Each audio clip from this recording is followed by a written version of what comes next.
Hello and welcome to Gauntlet Comics Project Lycra playtest. This is the second of 3 sessions playtesting Jen Kitzman's current game in development, which is Grown-Up Masks with Feels. It is a powered by the Apocalypse game with some really cool tweaks to a lot of the base assumptions around teamwork and a couple of cool tracks that hopefully we will play with tonight, because we made characters last session and then had a brief bit of AP at the end, and now we should have a full session. Now, this is part of Gauntlet Comics, which is also part of the Gauntlet Network. Let me do my brief commercial for the Gauntlet, which is a worldwide community, primarily online, of tabletop role-playing game friends, aficionados, and fans. We play primarily small book or independent RPGs, as well as games in the OSR type. It's an old school revival or old school reunion, based on whoever you ask. It's kind of old D&D-ish, but more DIY flavor.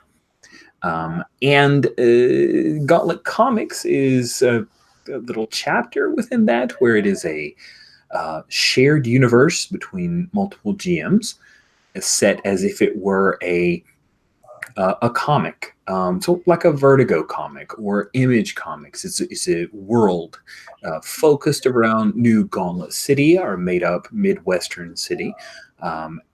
But also there could be things go cosmic, like next month when I run Blazon, which is basically Green Lantern Corps. It'll probably start in New Gauntlet City, but I doubt it will stay there. Project Lycra is great because they are headquartered or centered around New Gauntlet City, but who knows where they may end up, because this is a super team. These are adult superheroes. These are characters that have a significant amount of power, at least a few of them. So we are going to have everybody introduce their characters, and then we'll do a brief recap of where we had ended things last session and jump right back into the episode. If you guys remember, we had that last page reveal of a bit of information that hopefully will kick off this session. So Peter, could you please introduce us to your character, my friend? Yeah, sure. So tonight I'm playing Orbit, real name Cyrus Hunt. He's the focused playbook. His main power is gravity manipulation, and he also has a healthy dose of regeneration ability. He's not necessarily the one that people would take the most seriously, just because his powers don't scream amazing, iconic. But he gets really, really creative with them, as seen a bit last session. And, you know, I think he kind of straddles the line between comic relief and just the sort of strives to be a good hero without completely falling on his face. Or if he does, he sort of writes himself.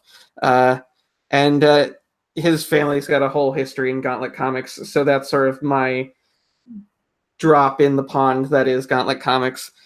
So I'm looking forward to see where he goes next, especially with things how they are now. Indeed, indeed, indeed. Thank you so much, Peter. Joe, please introduce us to your character. My name is Joe. I'm playing Lycra, the Interloper playbook, which is modeled after Hawkeye and Catwoman. She's like, and my whole concept was, what if Catwoman became an agent of S.H.I.E.L.D.? So, like, yeah, she's a famous burglar, but yeah, I work for a super shadowy spy organization. So now I steal for the law sometimes. It's, questionable, and others don't look too highly upon me, but whatever. Thank you, Joe. Bethany, if you could, please introduce us to your character. Yeah, my character, his superhero name is Mirror Beast, for reasons yet to be determined. His real name is Lazaro Heel. And is the Tarnished. He was a superhero and screwed up badly enough that like other superheroes didn't particularly want to work with him, and he didn't particularly want to do it anymore. whatever happened involved, like, resulted in his sister becoming a supervillain. So it was not great. But like now he's trying to work his way back and redeem himself.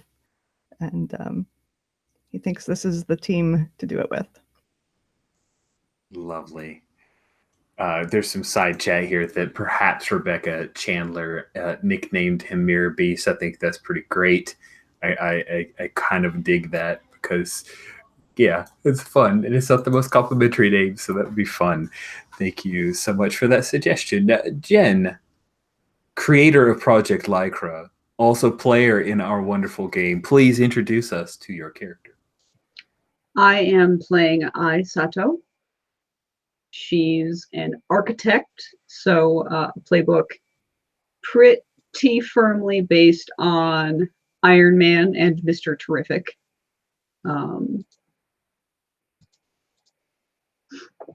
Let's see, she is a globally rated expert on computers and medicine,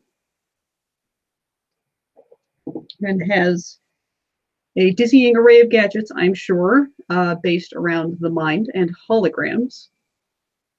She has a Helorad suit that she can don for short periods of time in order to do more heroic things than she might otherwise do. She's kind of got a blind spot to the fact that what she's doing is superheroism. Mostly in that she's like, but wait, don't you need to have like a dramatic superhero coming out origin thing, and it's kind of a marketing thing, and you pretend to be a role model to children, and then there are like live stage shows with people dressed as you. That's not me. That's not what I'm doing. I'm very busy. I can't talk about this. Doing medical research. This just is a side gig and stuff. I love it. I'm just helping out when I can, because that's the ethical thing to do.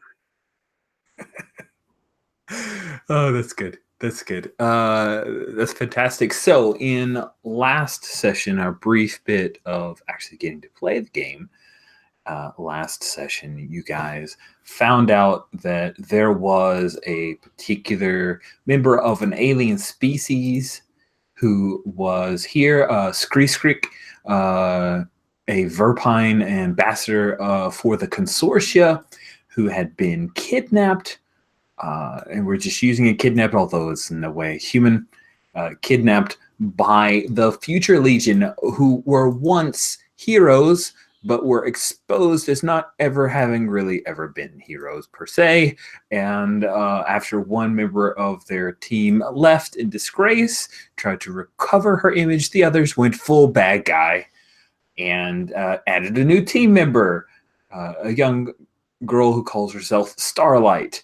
And Starlight turns out to be, as we had mentioned, Mirror Beast's younger sister.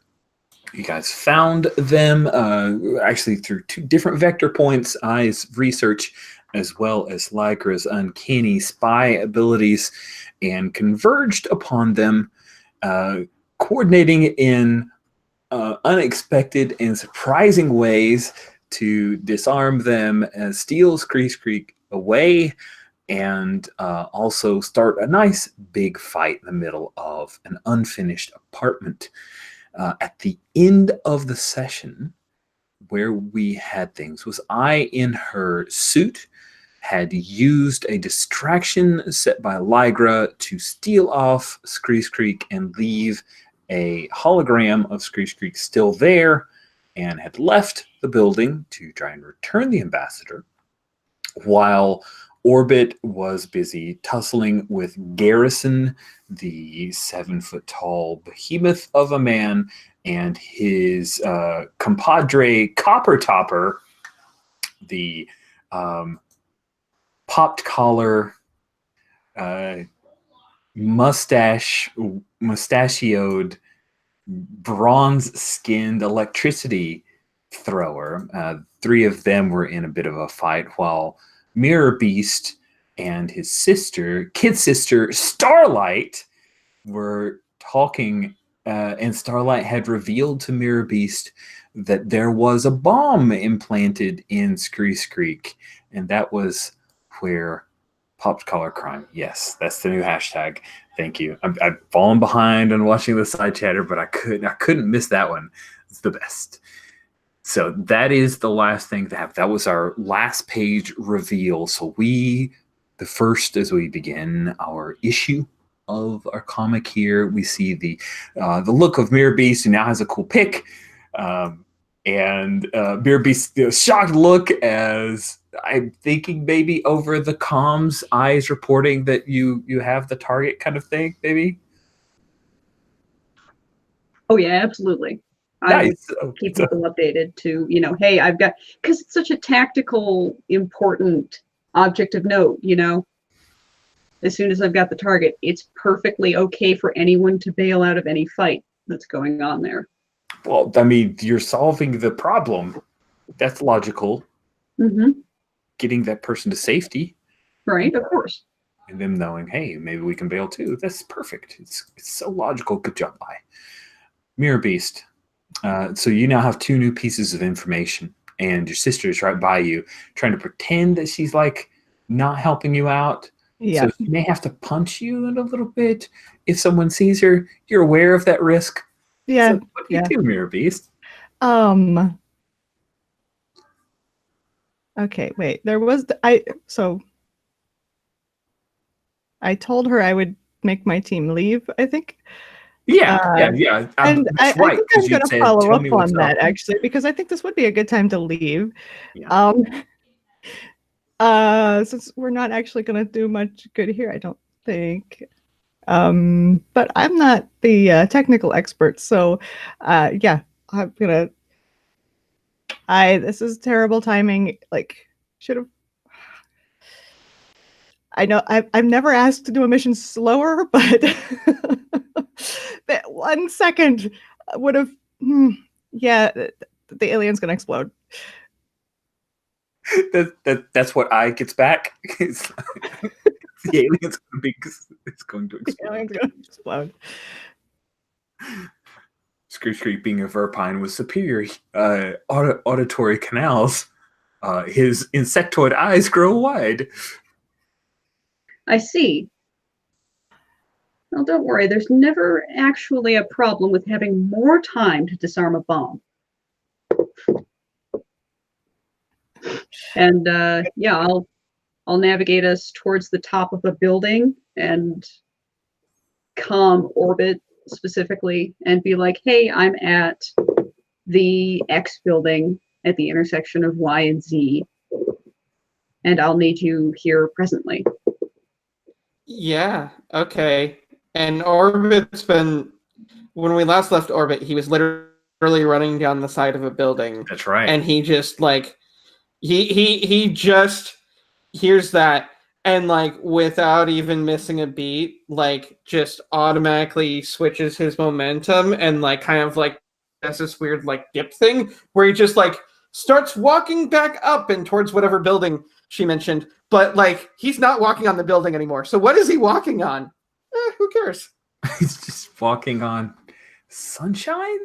No. Wait. It's dark. Just want to say walking on sunshine. I know. I just want to music lyrics. No, I know. It also kind of worked in the lineup, just like the whoa was it's dark. Nice. Cool. So yeah, you can make your way there. I'm curious though, as you are headed towards I'm sorry, not as you, but as Orbit is headed towards circle around to Lycra, who you successfully convinced, formerly Yes Man, now negatory, that you're embedded, like you're in here helping out. Yep. And until those damn heroes blasted me with gravity or electricity or a weird combination of the two. But luckily the hologram projector makes me look really hurt. So as I'm laid out before him, causing the distraction that allowed Aisei to Sato to get the alien out of there and I replace it with another duplicate, right? That's right. And Negatory comes over to check on you, and you can see there's a moment of like genuine concern. The old hero persona that he's thrown off because now he's bad. He's dyed his hair black. Yep. He's definitely a bad guy. He may have sharpened on a few tattoos. Like he's from the antiverse. Yes, he's super. He's grown a goatee. He's even like at a little white there to make him look like older and more distinguished and evil. And yeah, he checks you. Are you all right? Yeah, I can fight. Who do we need to fight? He looks around. He says, I think they're. Wait, and he will now, of course, look in, and maybe perhaps he's seeing Mirror Beast. Mirror Beast, what are you doing? As Negatory comes out. Now, quick question, Orbit, you had thrown one of your two combatants out, and like they dropped like a stone into the ground, if I remember correctly. Was that Garrison? So I'm trying to remember which one it was, because there was I one. I feel terrible. Well, no, okay, because the thing that I remember is that one tried to run after me, and when they tried, it was going to be like they're going to be able to barrel through anything, and the only reason they didn't is because I made the window like weigh a ton. Okay, I think that would have been Garrison. Yeah, so Copper Topper is probably the one back there. Okay, yeah, so yeah, Copper Topper and Negatory are here. Mirror Beast, you're not far. Starlight is, I think perhaps she thinks that her team doesn't know that you two are related, so she's going to try to like shove you out a window or something. What are you doing, Mirror Beast? I mean, she can totally shove me out a window. Hold on. What are my powers again before I do something? Yeah, that could affect how she tries to do it, because I think she knows your powers, just like you would know. Yeah. Okay. Oh, that's right. Object animation. That's how I got up here in the first place. So yeah, I have that drain pipe like right outside the window because I used it to like lift me up to the window. So she's right in there conveniently. She can totally shove me out that window. Sweet. Yeah. So she and there's a picture in the NPCs in places. If you guys want to take a look, or NPCs and stuff, she's on row 6. She's got a weird little halo around her head that seems to be tied to her powers. The power of a dwarf star is what this says in the comic, in the editor's note. And she tosses you through a window, the glass, because my artist likes to draw broken glass. And you, I believe it would be cool if you need to not weather a blow, because she's not actually trying to hurt you, but you still need to. Let's see. What would be a good move here for you to pull off while falling, getting your animated? I think it's just wielding your powers, right? Because you can create something useful from your environment. So let's see if you can, Mirror Beast, wield your powers here. And then I'm going to circle back around to Lycra in just a second.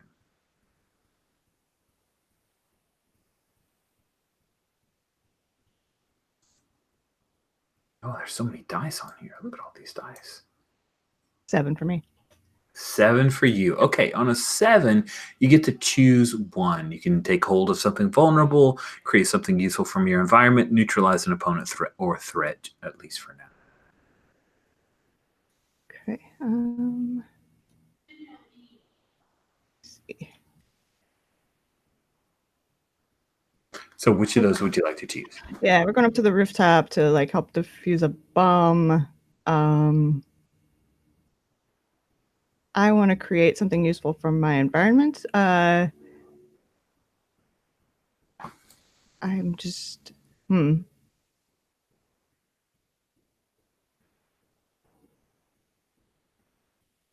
have this idea and it's not like, oh, go ahead. If there's, say this building is under construction, there's probably a crane mounted somewhere nearby that you could animate. Nice. That's sweet. Yeah, there's definitely a crane, and it's like, they're on the rooftop, so that's perfect. Nice. And I don't think that she went to this rooftop, so maybe you get the crane that like swings you across, you go a couple buildings over. And do you land? I'm curious, how does Mirror Beast land? How is he animated to land? Is it one of those where he's super graceful or what? He likes to think he's super graceful, but that is definitely not one of his powers. So he doesn't do the superhero 3-point landing and maybe No, he does the like roll and like try to take your momentum so you don't hit too hard landing. Nice.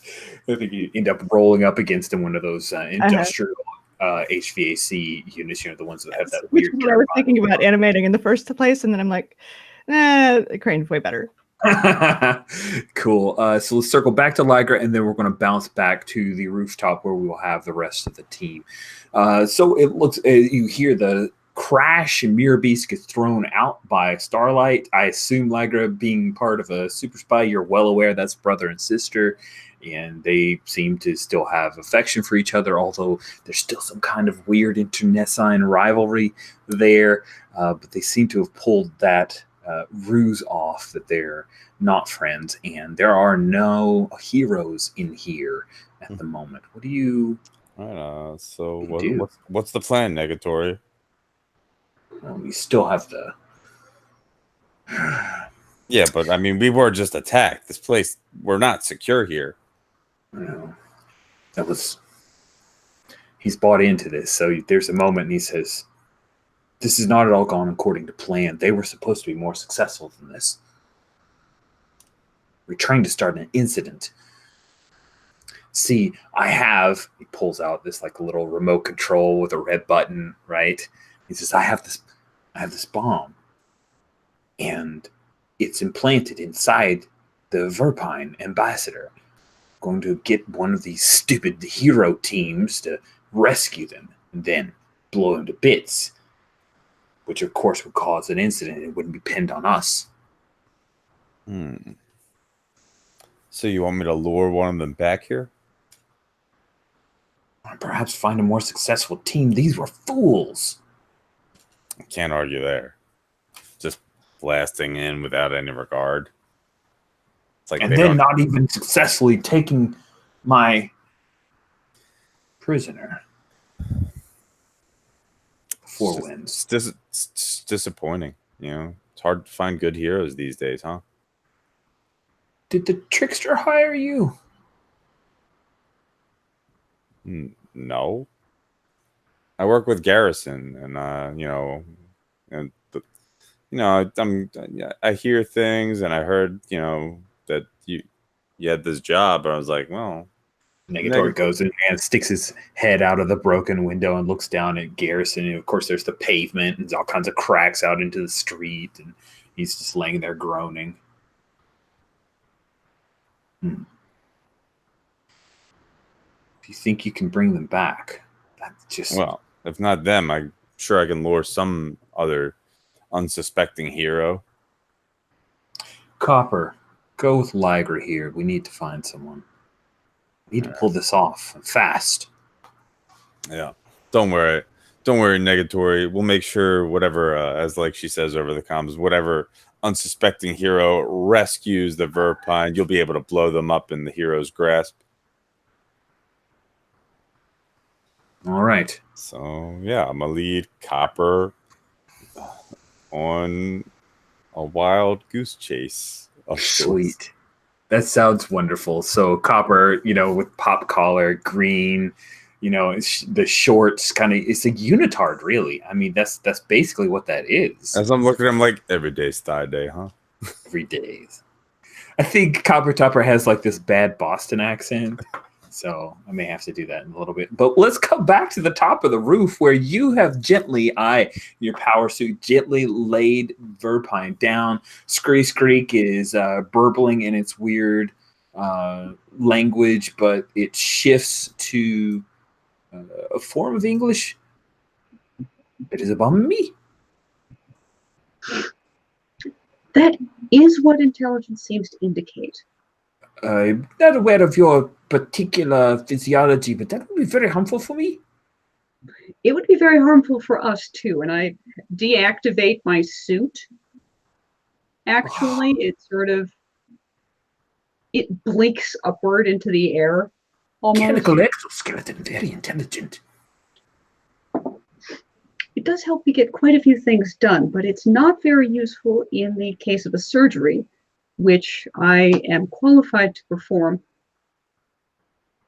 if I have your permission. Yes, preferable to dying, so yes. Very well. I don't know what forms of sedation would be effective or safe for you. However, I do have a device on hand, and she brings out just this small, like, couple of discs that should render you insensible to pain.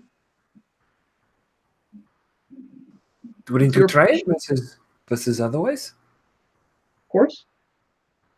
All right, and then it's time to see exactly where this bomb is implanted and get it out. When you were taken, was there any kind of struggle, any unusual activity, The big any one. forceful contact one. that could Do a thing in my mandible? have... Force me to eat something? Excellent, that's very helpful.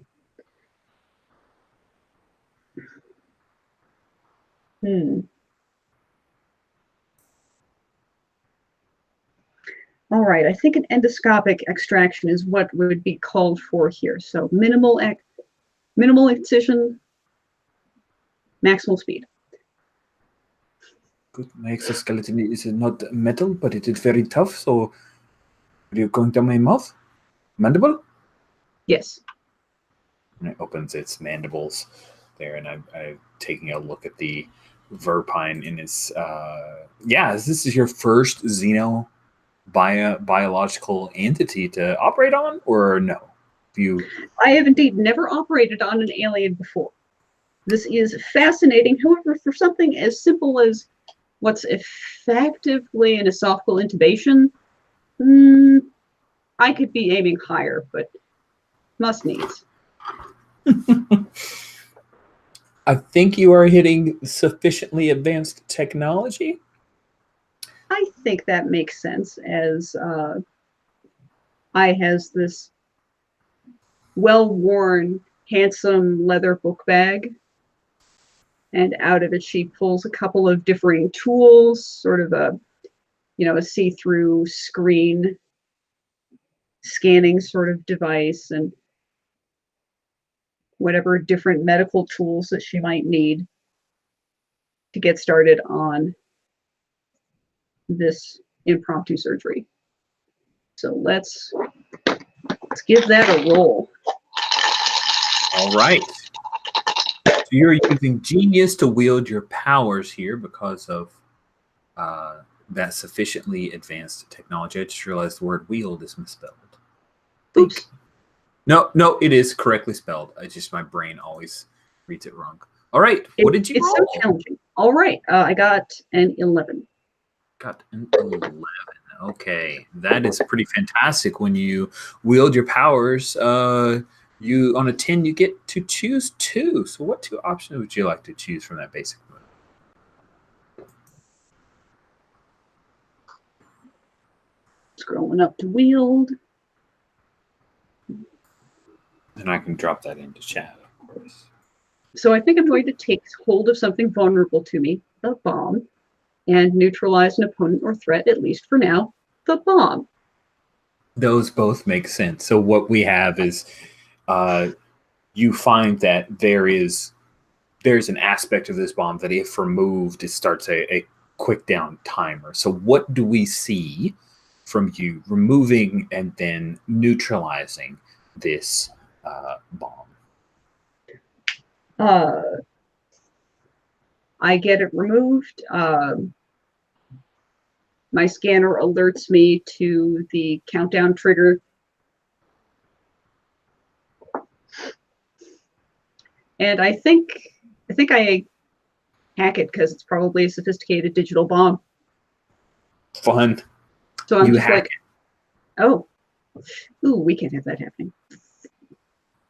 Cool. So Orbit and Mirror Beast, you see I extract this little, I'm kind of imagining it's like a little ball. I don't know if you've seen the old Total Recall, the Arnold Schwarzenegger Total Recall movie from long ago, but he pulls a thing out of his nostril, which is a tracking device. I'm kind of imagining something like that. So it's like a metallic ball that has several ways to kind of twist and play it like a puzzle box type deal.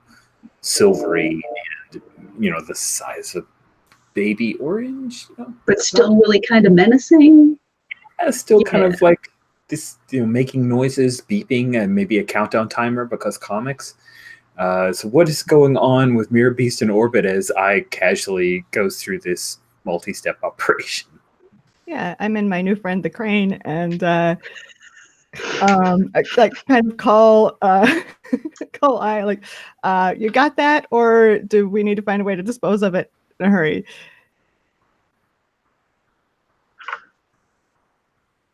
Situation is handled. It might be interesting to return this bomb to its original owner, but I think I'm going to continue on. Do you need assistance? No, I'm fine. Just continue on. Where is she going? Well, if you're taking Screek back to the embassy. Okay. That was me asking out of character. Oh, all right, cool. Because I didn't remember. Because, yeah, it's the Aeon Institute, right? It is the Aeon Embassy, which is not far from here. You're still in downtown. Yeah. Cool. All right. I will, however, wait for orbit before leaving. I'm here, Here. aren't I? Yeah, you arrive. Okay. Cool. Hi. Hello. And I just hand the bomb off and say,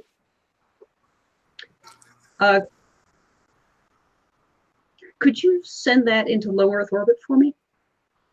Oh. Yeah, sure. And I just kind of like hold it in my hand, and I'm just kind of like, well, an object in motion stays in motion unless acted upon by an outside force. So get rid of the outside force, and whoo, and it just kind of flies off and never stops. Nice. Doesn't even need to be a roll. I mean, that's perfectly fine. We see it zip out into the stratosphere, disappearing. It's a black dot. Yeah. And I will check in briefly with Lycra. Be like, Lycra, do you need assistance? Yeah, and she's totally trying to play it off as like just You're currently with Topper. Yeah, you're standing there. You're at a hot dog stand, and Copper Topper's telling you, "So you don't get any relish? What's wrong with you? Come on." I'm not really that hungry, you gotta get something on your stomach before you go out there. And kind of hard to eat through a mask, and you know how it is. Well, I wanted to see. I heard that you got like a hair lip. Yeah, you could believe that if you want.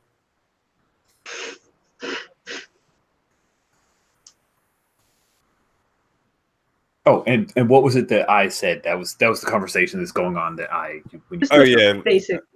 That's great. Yeah, like you asked if we need help, and I'm just like, you hear me like bantering with the villain. I'm like, I'm not gonna eat that. I'm not taking my mask off for you, Copper Topper. We've got a job to do. Let's go find some heroes to dupe. All right. Well, listen, I used to be a cop in a former life, so at some point I'm going to figure out what you are. Well, isn't the fun in the chase? Yeah, no. No, it's the fun's in knowing and figuring it out, and then spring it on people. You just want me to reveal the end of the book? I mean, that's boring, right? Yeah, I like a lot of books. You know what I'm saying? You're not the only book I got on my shelf. You know what I'm saying? Well, looks like this book's not going to be on your shelf. What kind of fools do you think we can get to flip this? You just start listing off some other hero names. It's like, and I'm sure at like some point I will like let me know when whatever decoy she set up is, just reveals itself to net, or Negatory starts shouting at us or something. Yeah, how do you imagine you're going to extract yourself from this? You're waiting for I to throw down some kind of smoke screen for you? Is that? No, like I set up the decoy back at the villain. Right. So you just turn it off? Yeah, I think a good follow-up from that would be after hearing some banter, I'd be like, I think I see what's going on. The decoy has about 10 minutes more for power. Okay. Keeps appraised of where you are. Stay someplace with cell phone signal. We're going to deliver the ambassador back to Aeon and then come get you. Mm-hmm. She's nodding, but that doesn't help you because it's auditory. But like, well, let's see. You don't know that. You don't know if our comms have a nod sensor. You never know.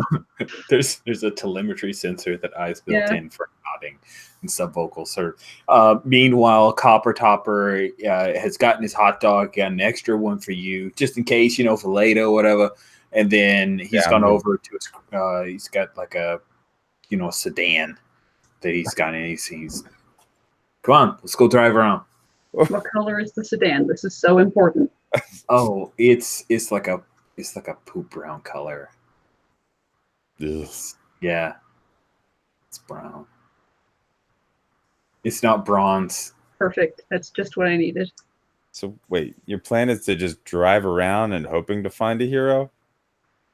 And there's these punks in Scoville Terrace. Call themselves the Scourge. Go in, mix up a little bit of trouble. Do we have enough time to get there? God, I don't know. We take the express. We get there in like 40 minutes. I don't know. 40 minutes? Shit, I don't know. You can get maybe Like, 25 in a good day. Let's just set off an alarm and wait for whoever shows up. What if it's the cops? Listen, I'm not putting any boys in blue in trouble. You know what I'm saying? You're already a criminal. You do that on a regular basis. Yeah, but I don't know. Cops, cops are the good guys, more or less. Just working on a different level. You know what I'm saying? I mean, you're like me, right? You're pay for hire. Yeah. Everyone that's not us and our employers are good guys. I wouldn't call them really good unless they pay good. Then it's shit. All right, fine. Let's go knock over something. I don't know, jewelry store, something's downtown. Yeah, all right. Then we can deal with set up whoever comes running. All right, let's go. He pulls out the car. Then eventually you. I'm not getting in your car, Copper Topper. What do you mean? We're gonna go knock over a jewelry store. Do you not know how to leap from rooftop to rooftop, or blast yourself across rooftops and stuff? That's just not. That seems wasteful. So is driving your car with your license plate. Well, I mean, not just. I mean, who says it's my car? Maybe I took it. You have the keys. The car. I mean, I'm not getting in your car. That's like asking a speedster to get in a car. I'm a cat burglar. I don't ride around in sedans. Cool. So we're like, if you had a Jaguar, maybe, but and then turn the page. Yes, and as we're standing outside of a jewelry store. So you want me to just stand outside and you take something? Because we're supposed to have people come here. So if you're cat burglaring, that's not very smart. Then they won't know because you're catting. Well, let's just blast the power. All right. And he lets out some electricity. And it starts to form around the jewelry store. The front windows explode. A bunch of people inside start screaming. Are you happy? Go get some jewelry. Might as well. Oh my god. Am I is this the downtime move again? I feel like this might be a the good going among the trick somebody. But going among might also work. Yeah, let's have you trick someone. Because I'm like, is this leading towards a move, or we're just eventually killing time to get back to the thing? I'm not sure yet. I never stop you. That's what I know. So what am I? You having me roll trick someone? Sure. You trick someone, roll with genius. Ugh, genius. How dare I don't have a lower or better, higher trust. There's an 8. Okay. Okay. On an 8, you choose one. They buy into the trick, they won't follow up, or you don't need to improvise some concrete assurance. Let's see. Buy into the trick. Don't follow up.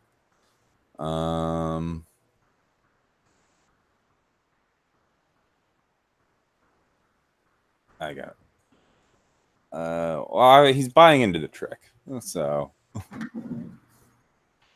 I will totally go steal stuff though. So, I mean, that's the concrete assurance he needs. No problem. All right. This So is you something she's done before. So participate in this crime. ill-advised jewelry heist. And It is the worst heist ever. I'm ashamed to be a part of it. Okay. Cool. So yeah, by the time you're coming out with some of the jewelry, Copper's like, "Come on, we gotta go. We gotta go." The alien disappeared. Wait, what? The alien just They can do that? Shit, I don't know. Where we gotta meet up? Come on. Get in the car. Again with your car? I didn't use your car on the way here. Tell me where to meet you, and I'll meet you. He buys into the trick. So he gives you an address. It's a warehouse, and Rich is going to quickly find place on our lovely city map, and then we'll bounce away from you. He is going to tell you that it is it's in the warehouse district in Bassettville, which is about it's just a few miles south of downtown. It's also on the river.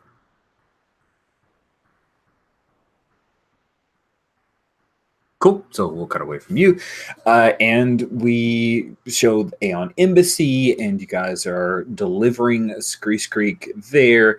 I guess flying him over, since all of you can fly. Yeah, back in the suit, flying. Several Aeon agents come out, and they apologize for the lapse in security, and Screek seems to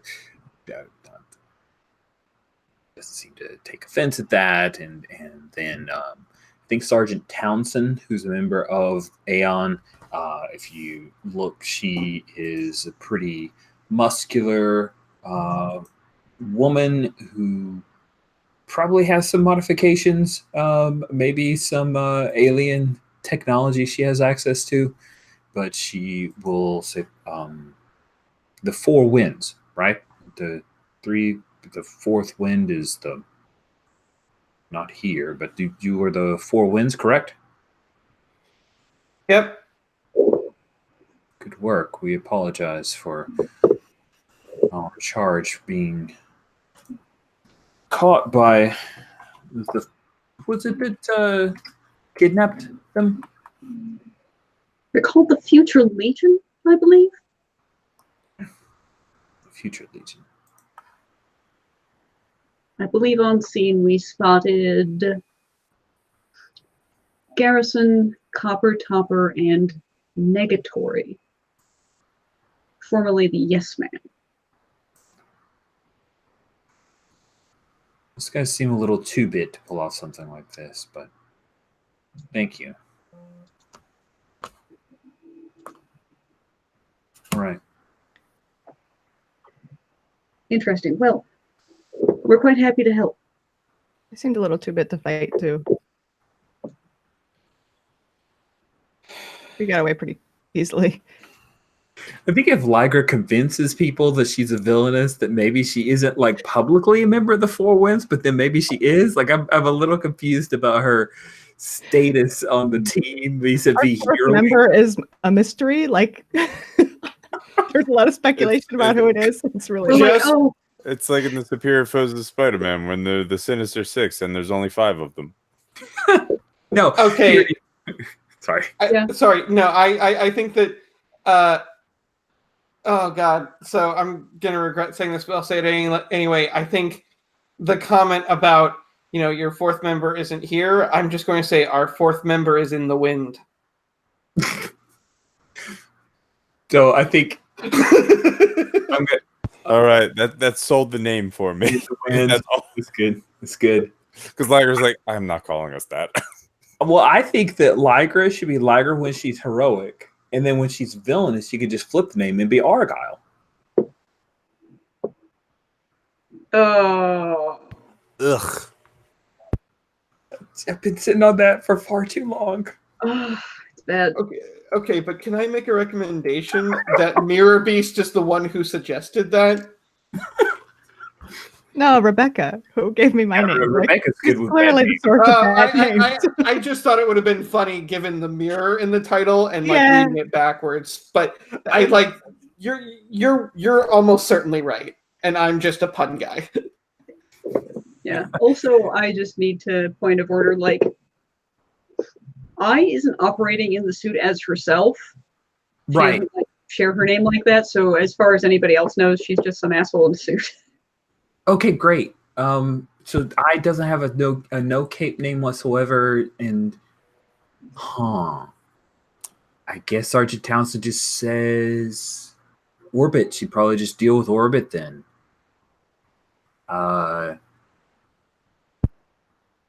Yeah, I'm trying to think of how you acronym some asshole in a suit, but I think I want. Yeah, no, you don't. You don't. It's too. I need somebody to very helpfully ask what to call I. That's really what I'm plumbing for here. Oh. Gonna say the quiet part loud. So I think Sergeant Townsend would say, "I'm sorry for my report. What do I need to call you?"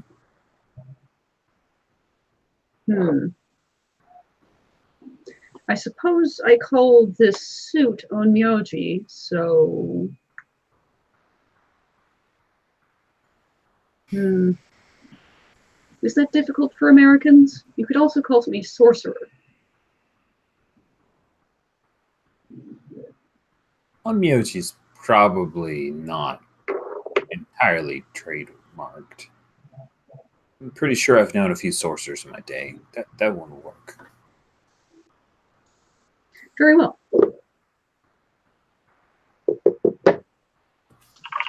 Thanks. All right. Well, have a nice day, and I'll take off. Cool. So, do we do a little, like, I don't know why the Batman 66. I'm terrible, but that's what goes in my mind, and it comes out my mouth. Pick up at some place. Like, do you guys have a headquarters?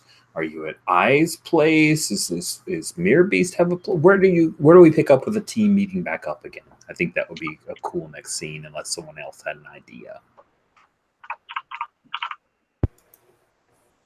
Well, while on the way to the thing, I was like, hey, I need some hero to attack me on the way to and make a big public spectacle of it. Did someone say big public spectacle? Yeah, hopefully not a lot of yeah, fine. You'll do. You just hear under my breath, yes. Mirror Beast or what do we got? So do we know I's name? You know I as Okay. I. Okay. Definitely, and I mean you're the super spy, so like. Oh yeah, that's true. You're quite aware, and Yeah. I think I would just tell you guys her name. Yeah.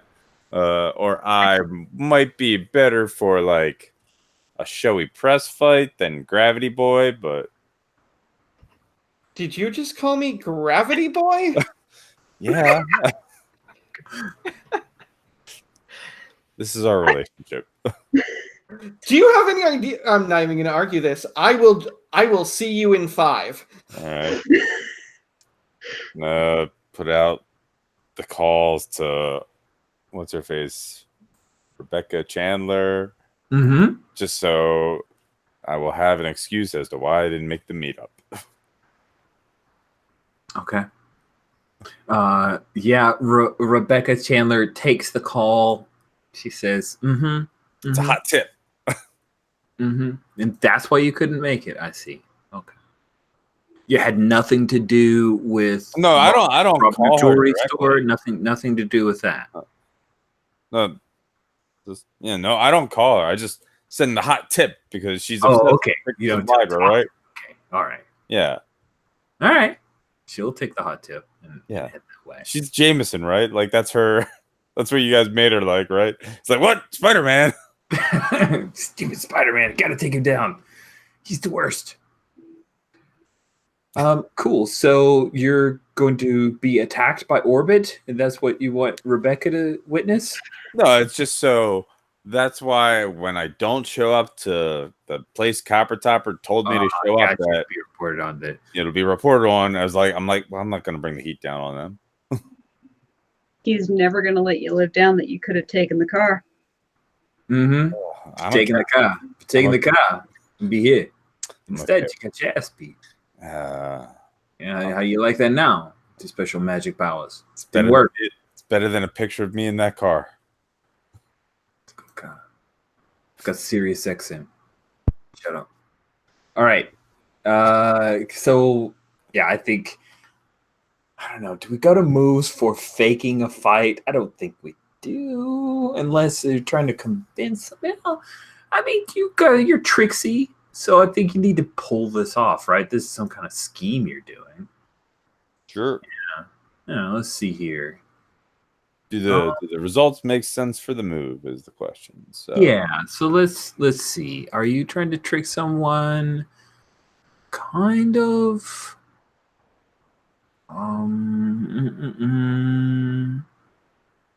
Results. Is it a downtime thing? No. Sorry, I'm just trying to hit moves because we're playtesting. So yeah, same. Over storytelling if I can. All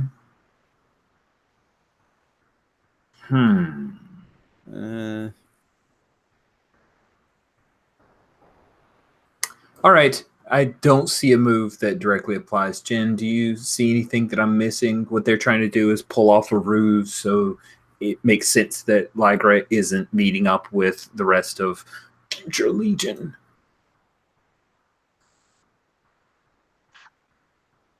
I mean, I think this is another trick someone. I mean, it is without a doubt her trying to pull a trick. I just want to see if there are other moves that we could creatively apply just to see them in play. But yeah, I think it walks like a duck and talks like a duck. You might also try escape from peril. Is actually something that I think might orthogonally apply in this situation. Ooh, orthogonally. Because the peril use that word is that obligation created by your previous trick someone. Okay. Yeah, it makes sense because like I chose he buys into it. So I mean he might be following me. So that's true. That's right. You didn't do the he's following. You didn't do the there's no follow-up. So let's see if you can escape from peril as we see a poop colored sedan following you when Orbit comes down to pretend to beat you up. So roll with daring. You're pretty daring. I think that you can pull this off. Good luck. Yeah, I'm pretty daring. What is my daring?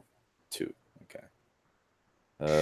You say anything? Come on, Orbit. Now's your chance. Yeah, Orbit, come on. Grandstand for us with this fight.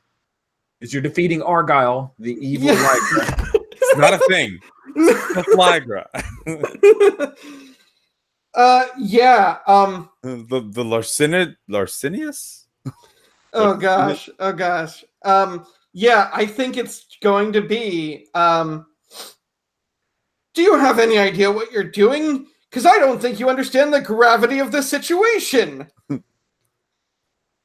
right, there you go. And just comes hurtling down like a bullet because he's just turned off all his gravity. All right. So, yep. And we do some trading blows of Yeah, it's a couple rounds of yeah, WWE. look like, and that's when I'm like try to throw down like smoke bomb thing and get out of dodge. So well, that's a 6, but I got a +2, so That's an 8. On a 7 to 9, you've either left something behind or been forced to take something with you. The MC's choice. dun dun dun. Let me look upon Lycra, aka Argyle's sheet, and see what could be left behind. I got the hologram projector. You got the what? I've got the hologram projector.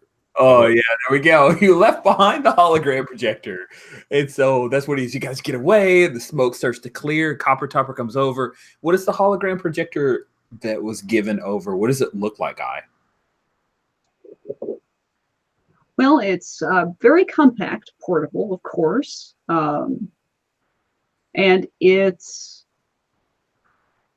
probably just a little bit bigger than a quarter. It's maybe a 50-cent piece size device. It's maybe, yay thick and octagonal. He like goes down to pick it up, and then he picks up the hologram projector. Yep, and like each of those little octagonal bits has a lens in it. Saying no Susan B. Anthony.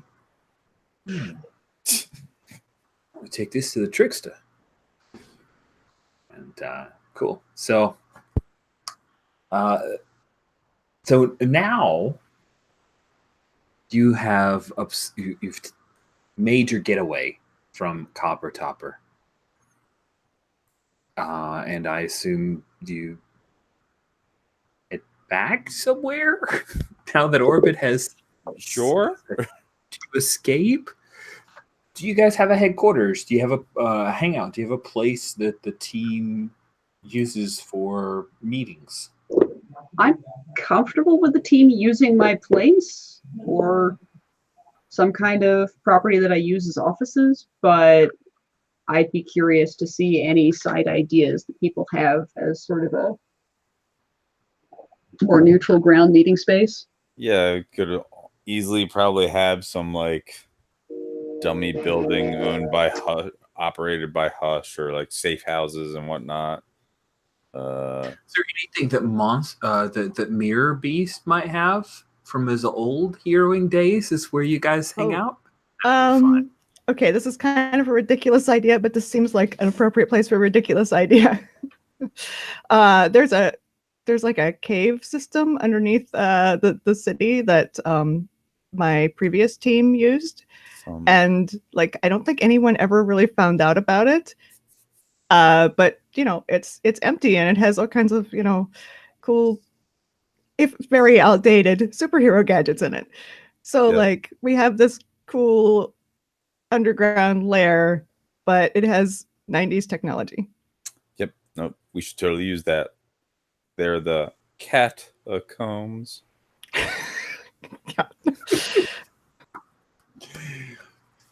Playtest note. Rich opened the pun gates. And it's my fault. And I take You wouldn't be able to stop me. I take credit for the badness that is. Cool. So we pick up in your old team's headquarters because bad guys have layers. Some superheroes have layers. Yeah. I mean, that game is kind of fair. Our very own hole in the ground. Yeah. Yeah. But yep. So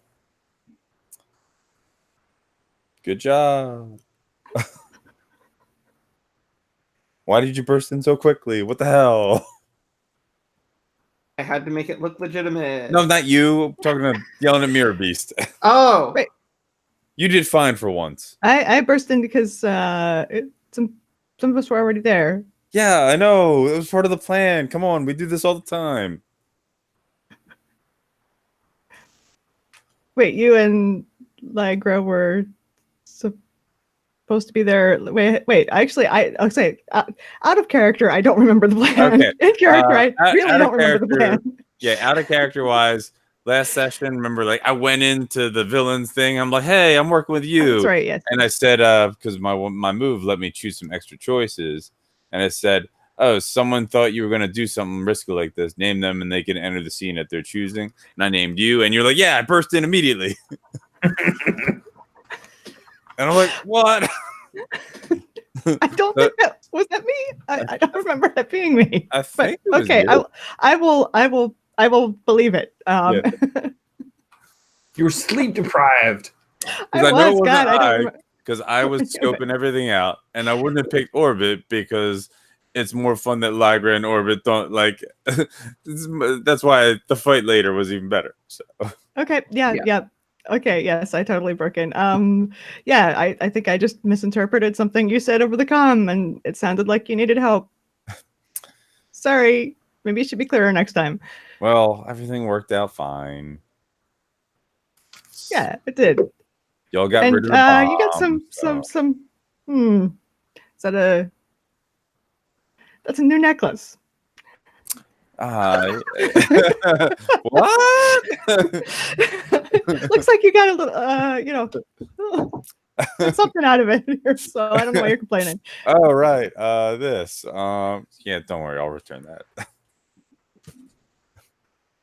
Nice reassure. Don't worry, I'll return it, guys. It's not actually. Yeah, stolen. no, I give Orbit that necklace because he fought me, so he's the one that can return it. Okay, So Orbit has that necklace. great. Yeah, that won't possibly come back to accidentally incriminate me later. Well, But that's what you return it. You fought. oh no, yeah. Like in character, I'm like, thank you. But out of character, I'm like, this couldn't possibly go wrong. We'll just head there immediately. I should not get waylaid. I think it's also fair game to just. Well, nah, it's kind of fun the way it's played out. Never mind. Okay. Cool. So you wait, guys. What's this I hear that you have a superhero name finally? Oh, well, it's just the name of the suit. Did we know what the name of the suit was before? That's good. You won't have to repaint the logo. You never know. That's nice.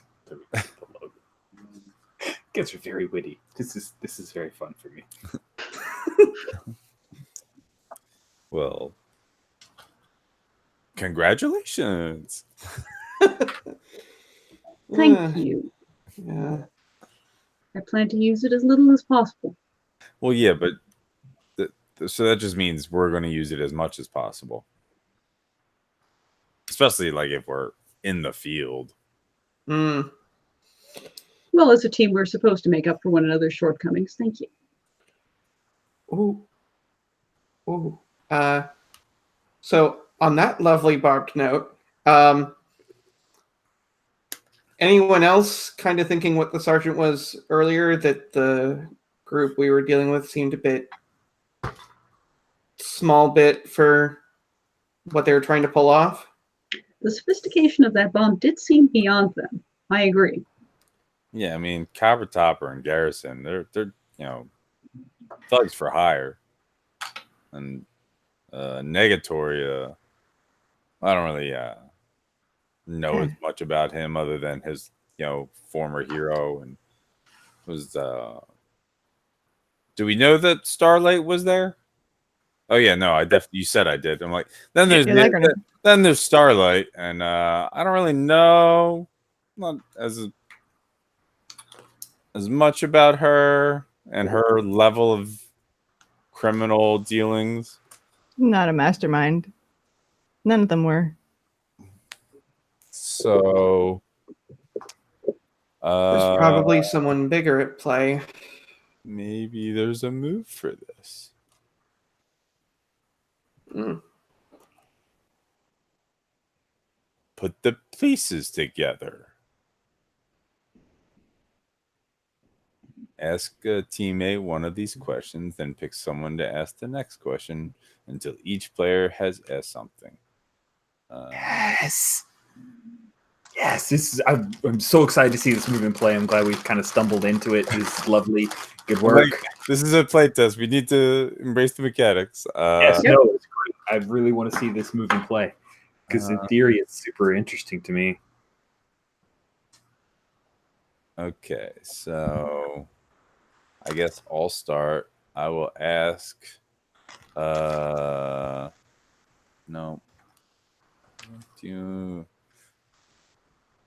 Okay, this is for or Omnimoji. Onyoji. Sorry. That's okay.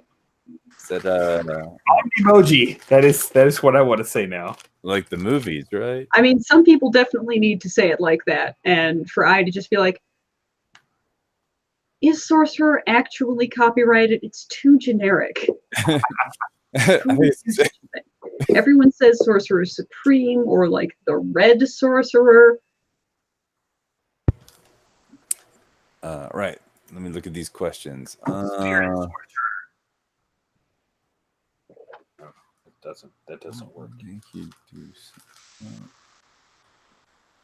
What are you here we go. What are you most worried will happen next?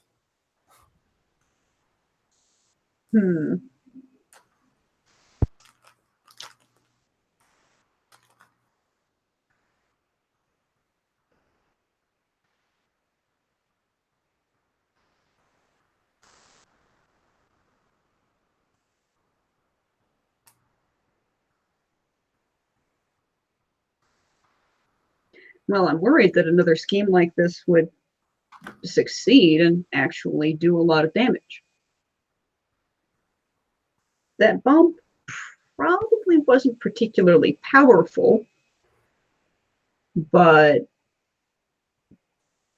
yeah, and it implies that whoever is in charge of this operation has access to similar technology. And that's not comforting. So if I was going to boil it down, I would say, sophisticated weaponry deployed in a high density area would be my biggest worry. We know his goal was to make heroes look bad. So, but now you get to ask someone else a question, right? Yes. No, I picked someone else to ask the next question. I say just you. It's just like I mean, makes easy sense. Yeah. I think I need to write it so that it's clearly a popcorn order. But it looks like first person asks a question of so and so, and then says, and next person who asks the question is same person or other person in group. Is that the way I'll it's work intended? something out. That's for later. That's for cool. writing time, not game time. Let's see. I think I'm going to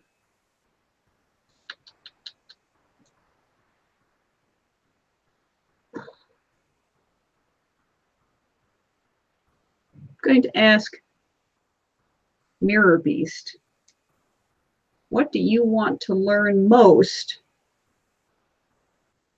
about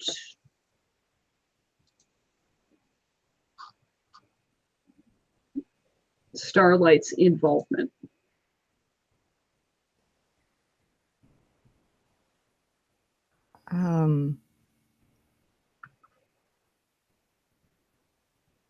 I want to know who she's working for, but I think more, I want to know what they have on her, why she's because I'm very interested in trying to get her out of that. So if I find out what they have on her, there might be a way to counter that.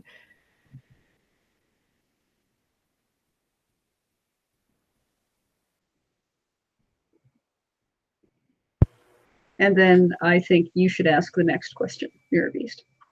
Right.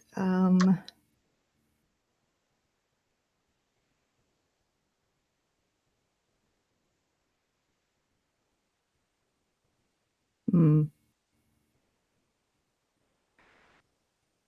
Okay. Lygra, since you spent so much more time with him, what do you remember about Copper Topper that I might have missed? Uh,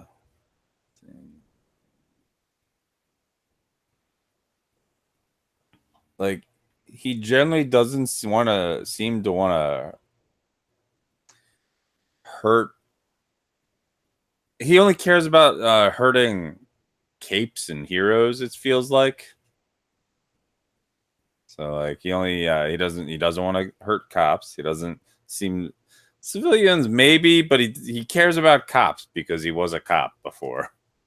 So and he's obsessed with his car. So I don't think any of us missed that though. So. No. Well, no, you like in character, you're the only one who knows it. He's obsessed with this ugly brown sedan. I wonder if it's more than it looks like it is.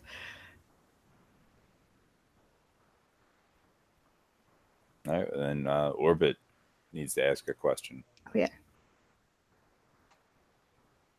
Oh, okay.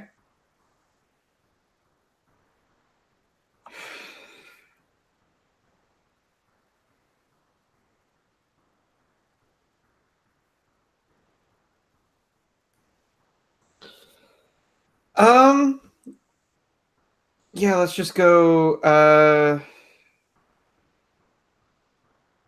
Mirror Beast. What would prove or disprove Starlight in your eyes?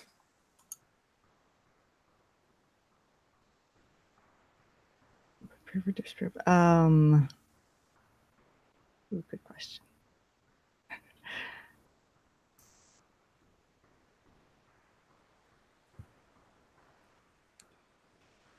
I think, weirdly, I think I have a kind of similar perspective to Copper Chopper on this. Like, attacking fellow capes is one thing. Attacking just, average non-superpowered people is a completely different thing.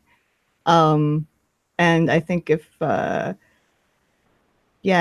she were to deliberately kill just, bystanders, that would make me maybe not like permanently give up, but that would give me a whole lot of doubt about like whether I wanted to continue either trying to convince her or even like, communicating with her at all.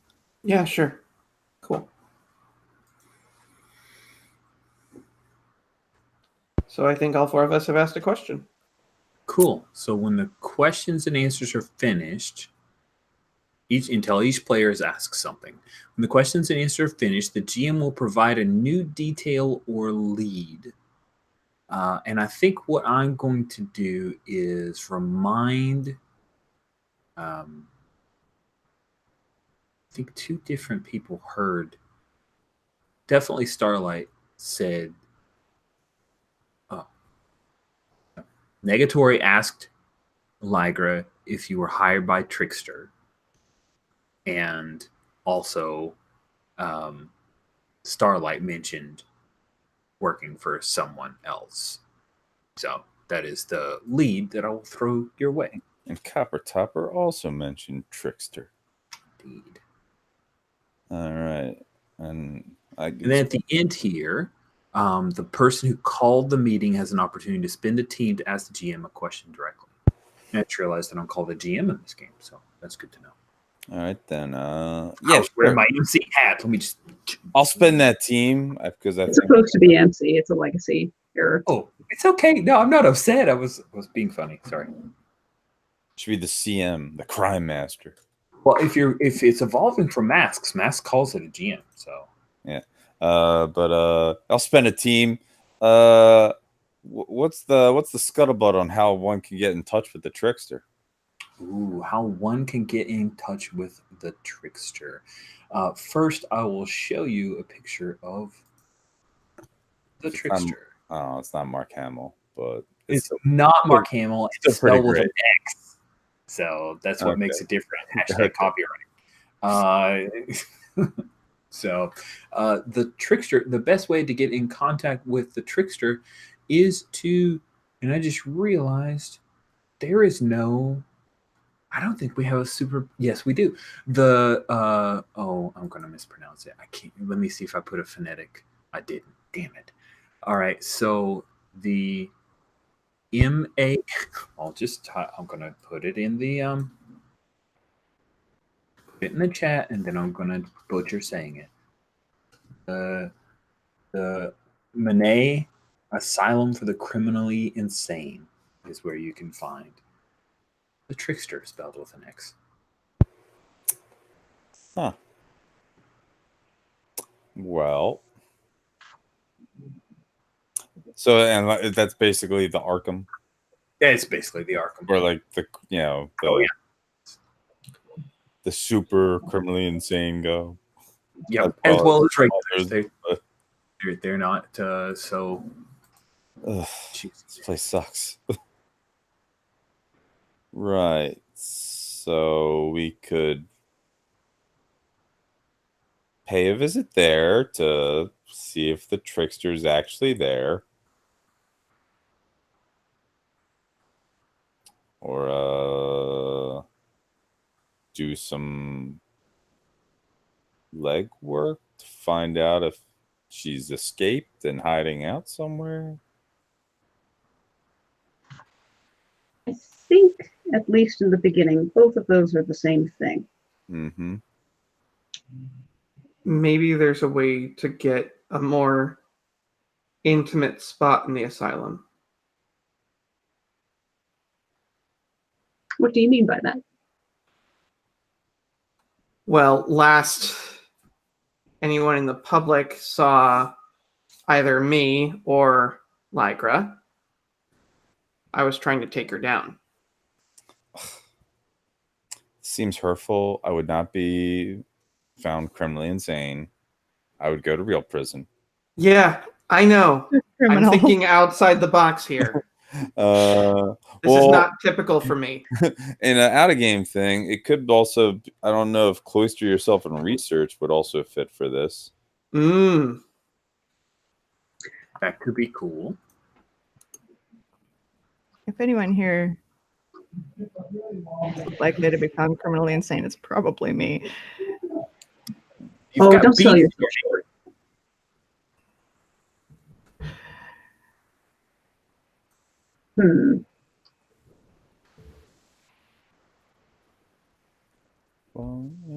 Well, I think for now,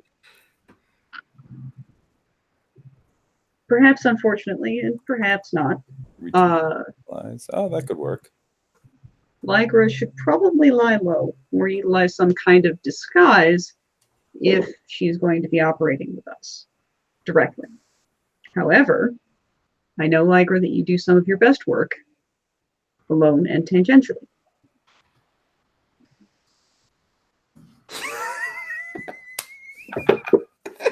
It's never gonna happen, Rich. Trying to make it a thing. It's so a thing. If it's gonna be a feline name thing, then that's not enough. It's a sweater. Yeah. Sorry. Back to gaming. Sorry. Okay. But so metagaming, out of game mechanics testing wise, I see two possible options. You could reach out to allies, cloister yourself in research, because this definitely feels like downtime stuff. It does. So that's why I'm looking at that stuff. And what else are we looking to test? Is that an important enough question?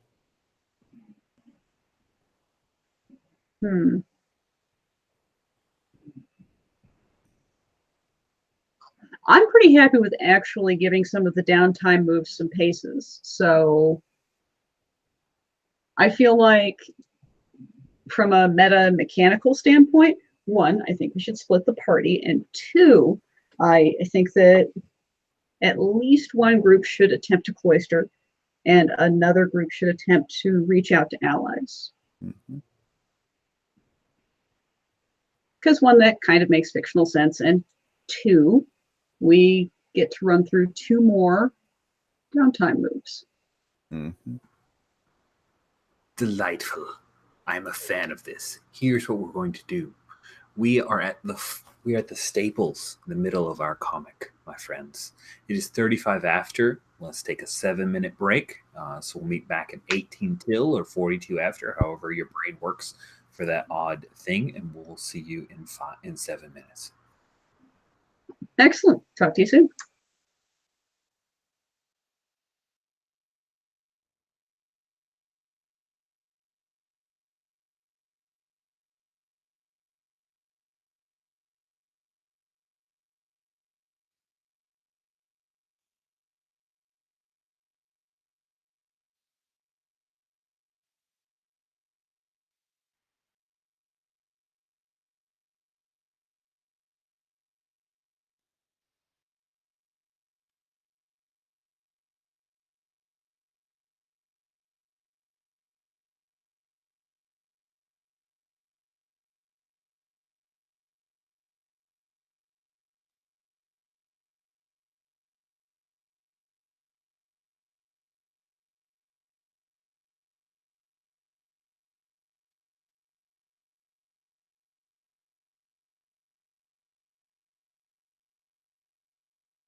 Hello. Hello. How you doing? Good. Good. Welcome back, Peter. Hello. I'm excited because I might actually have an idea Ooh. of something I want to do. Ooh. I want to know. hear it. When Well, we're back in action. yeah, exactly. That's what I'm waiting for.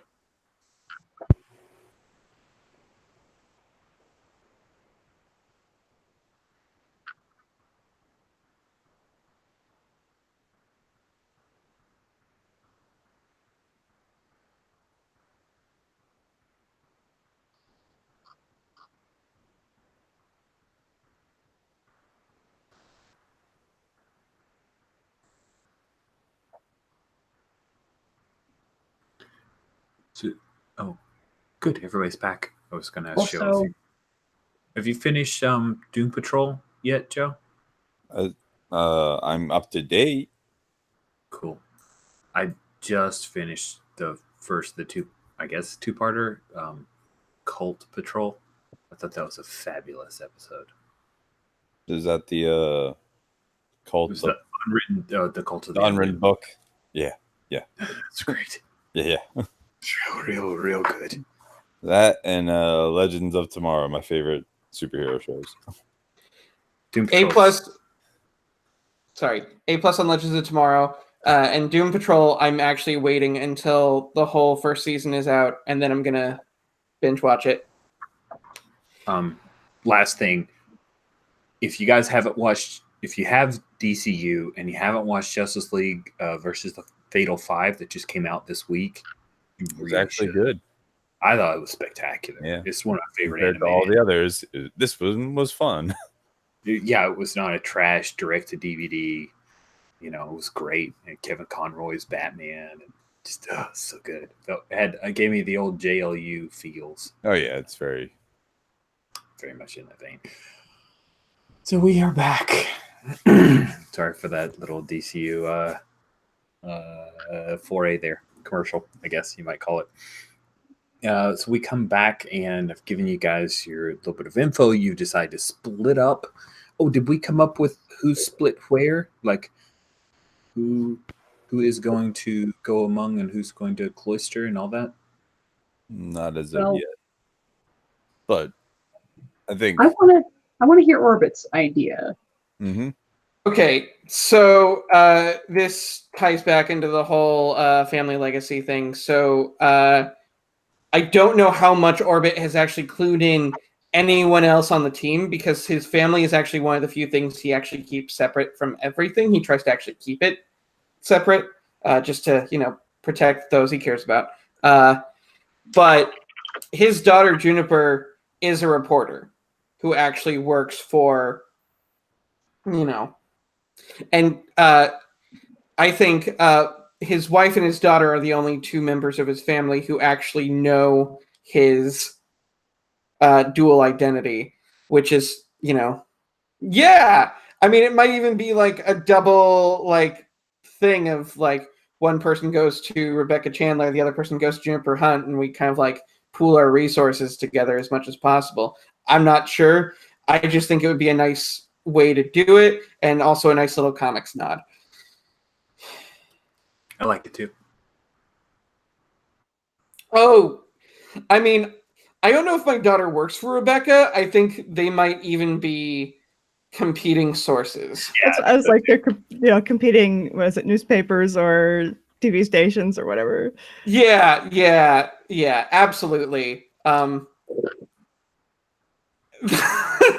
It's actually, that would be really funny if it's the two people who go do that are all right, let's meet up at this, at the news station, and we end up at completely separate news stations, because it's well, I thought we were going to talk to this person.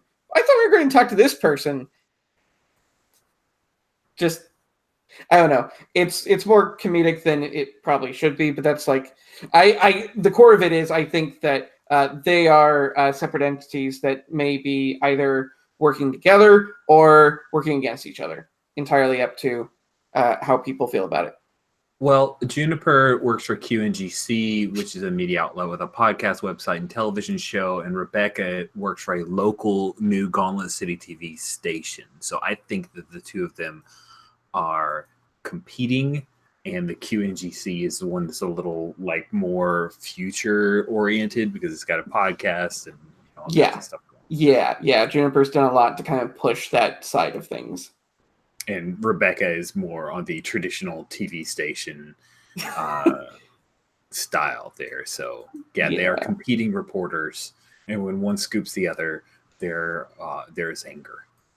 Yeah. Which is also, I think, really funny because I think in some way Rebecca kind of wonders where Juniper gets her information. What is always? Yeah, you always seem to be at like the exact right place, and it's just like, no idea how that happened.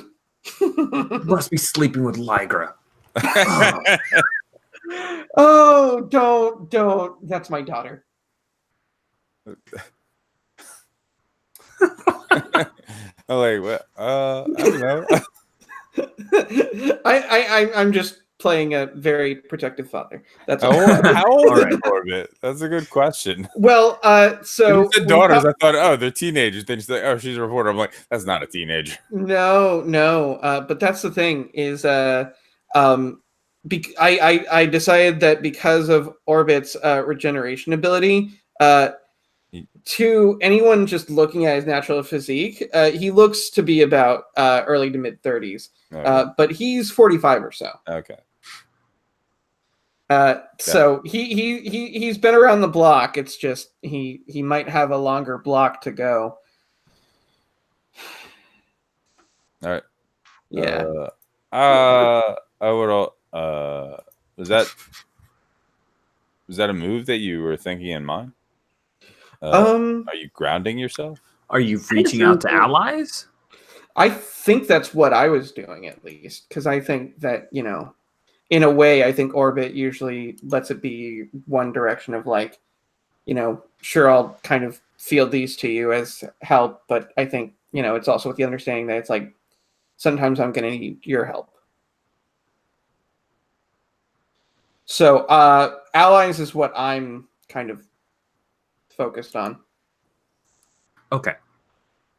So then we have Orbit engaging our allies move. Yes. Who wants to cloister themselves in research? Saw that coming. I would attempt a different downtime move than either of those two. And what are you doing? I'm having a scene with Mirror Beast in private away from the other two. Should we pick up with that? That'll be fun. If the others want to, sure. But if we want to do the Orbit thing, we could do that. I want to see the Lycra scene first. Okay. I do too. All right. So, hey, Mirror Beast, can I get a word over here with him? Okay. Where's this at? This is at the catacombs. So Bethany, I'm sorry. So Mirror Beast, where is it that you pull Lycra to have this conversation? So what's the wild, bizarre part of this underground It's probably like a training room. So I'm like, they're busy doing stuff. We can talk here, and they'll just think. No, I'm curious what Mirror Beast. You can determine where this is, Mirror Beast. Where do you think in this weird layer you?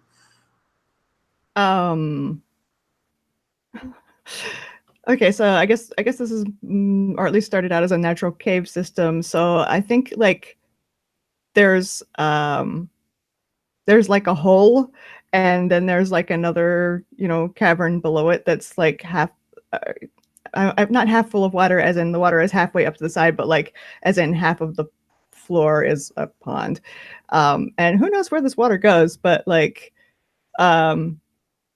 it could conceivably be used at some point for something cool. It probably has been. Nice. I like it. So how are you doing after that fight, with Starlight? Fine. I managed to talk grab hold of about her and what's going on between you two? Not so much. She told me about the bomb, and she told me to get everybody out of there. That was it. I figured the bomb was kind of an important issue, so I didn't stop to have a long heart-to-heart with her. So, I mean, it's good that, she's not fully on board with what they're doing, or do you know what's going on with her? Is she... I don't know. I don't know. Or like, are you sure she didn't do that just to, make you second guess? I don't think she was told to tell me about the bomb. Like, I don't think it's I mean, if you need to vent, multidimensional I'm here. test Like, here. I think obviously I know what's going on, so yeah. I don't know if the others sure do. would. So if you want to just shoot some stuff off, and I can get out of the way. I don't know. I wish I did, but I don't. I don't think that telling us about the bomb was part of some bigger plan. It didn't seem that way, but now I'm kind of second guessing that. Yeah, I mean, who knows with Trickster's involvement? So yeah, exactly. For all I know, Trickster could have made sure that. No, let's that is an endless hole to dig right there. Never trust anything. At that point, never trust our own perceptions, I guess. Yes, but I do have to wonder if somebody knew we were coming. So yeah, that was an awful convenient group. Yeah, I mean, and like I said, they were in an apartment, not the brightest of villainous hideouts. No, I mean, if you're gonna kidnap an alien, an apartment. Mm-hmm. I mean, I know they wanted him to be rescued, but I don't know. It just seems like there's another layer to this. But how are you dealing? I'm. As of let me. Now, should I roll? Trying to comfort or support you. Oh, okay. I don't think is there a comfort support move? There is. Yeah, there totally is. Good. There is one. Yay. That's why I'm like, oh, I could do this. Okay. Yeah. I forgot about that move. I roll humanity and I have +1, so let's see. There's an 8 total. So on a hit, they hear you, they mark XP, give you a tie, or shift the track if they open up to you.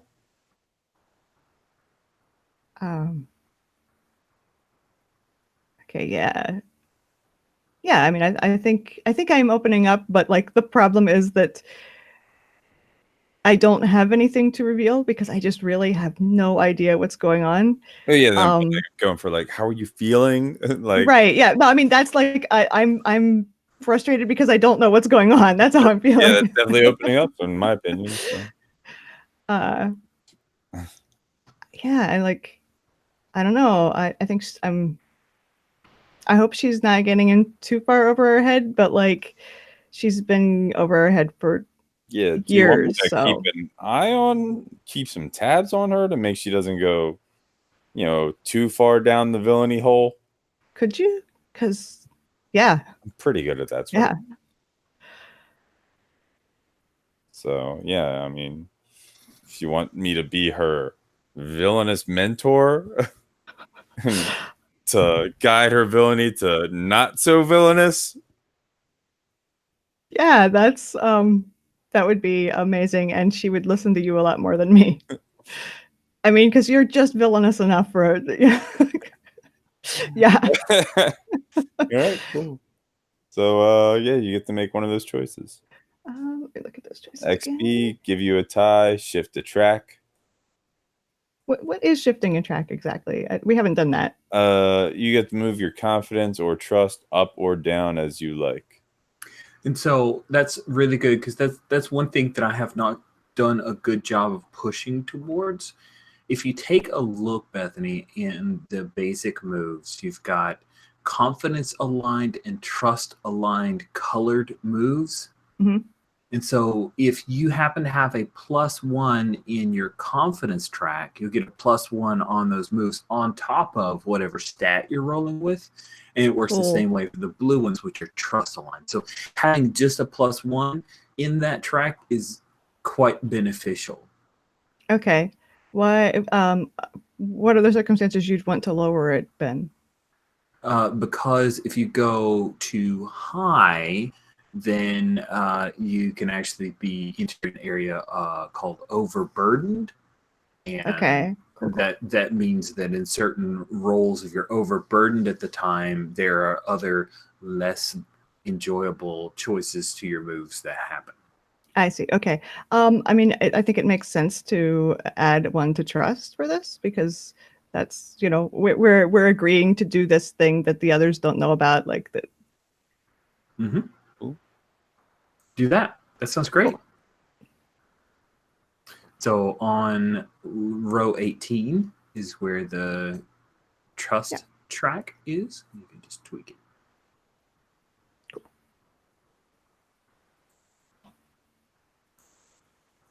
Cool. For some reason, 2 of the teams are red colored and 2 of them are pink. Yeah, I thought that was like a conditional formatting thing for the, you know, because the numbers were different, but no. No, it's apparently just not. thing where Fritz didn't format them the same way for some weird reason. Oh, anyway, awesome. Are you guys satisfied with that scene? Yep. Yeah. I am too. I thought that was pretty cool. Do we wish to have you cloister a little bit here? Yep, I think that it would be relatively simple for I to go to the Manaie or Manii. I think it's Manii. Let's go with Mani. It sounds good. Or it's Manaie. That's right. Sorry. I tried going to pronounce.com and it was not super helpful. Yeah, I think it's Manaie. But I'll go to the Manaie Asylum for the Criminally Insane as a world-renowned doctor. Because I am. Yeah, there you go. Your disguise is real. Yep. Also, I haven't had an opportunity to point it out. Outside of the suit, I is very small. She's like 5 foot nothing, 100 pounds wet, tiny woman.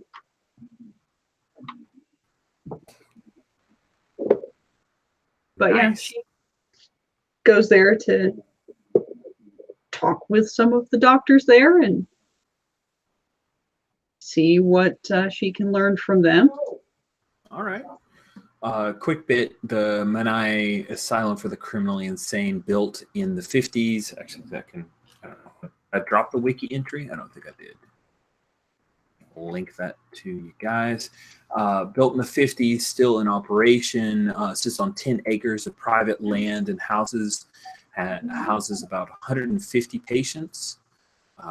But a small number of them are considered superpowered beings. So that is a thing. Let's see here. So you want to head in and talk to, let's see, who would you? Dr. Owen Travistak? Sounds like a good person to talk to. So Dr. Travistak will happily meet with you. A little very surprised to have someone of your, let's be honest, I Googled you before I allowed you in, and someone of your status here. Are you looking for research? Because we can definitely work out an arrangement if you need subjects for any of your upcoming research. That's an interesting possibility. I'm also open to other forms of partnership or sponsorship. But in the meantime, I had a few specific questions about a patient who sometimes goes by the name of Trickster. Ah, I see. Rachel Rose Brinkman is the woman who has used the moniker of Trickster before. She is under heavy sedation, as she has been an escape risk since she was first admitted to our asylum. I'm afraid you wouldn't be able to interview her for some time, but I'm sure that we could arrange something once we detox her. But she definitely is a security risk. She has an advanced intellect. I'm sure someone as smart as you could handle that. However, she has the ability to control people's motor functions within the range of her perception, which makes her extremely dangerous. Understood. That is definitely the case.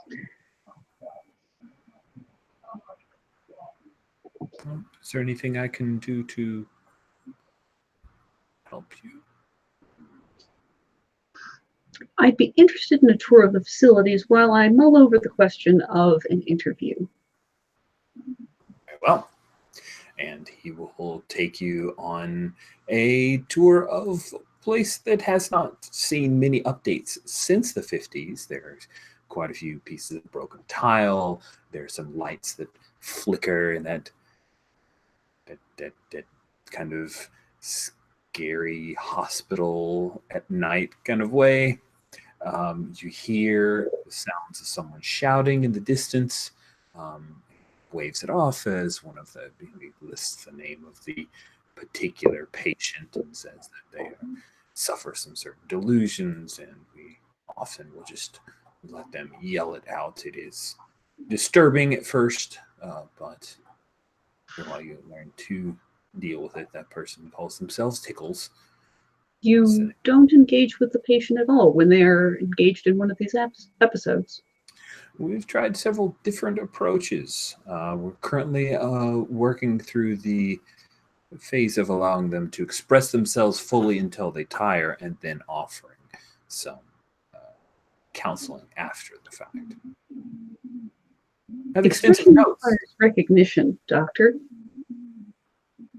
I'm sorry, again? Expression, in my experience, requires recognition, Doctor. And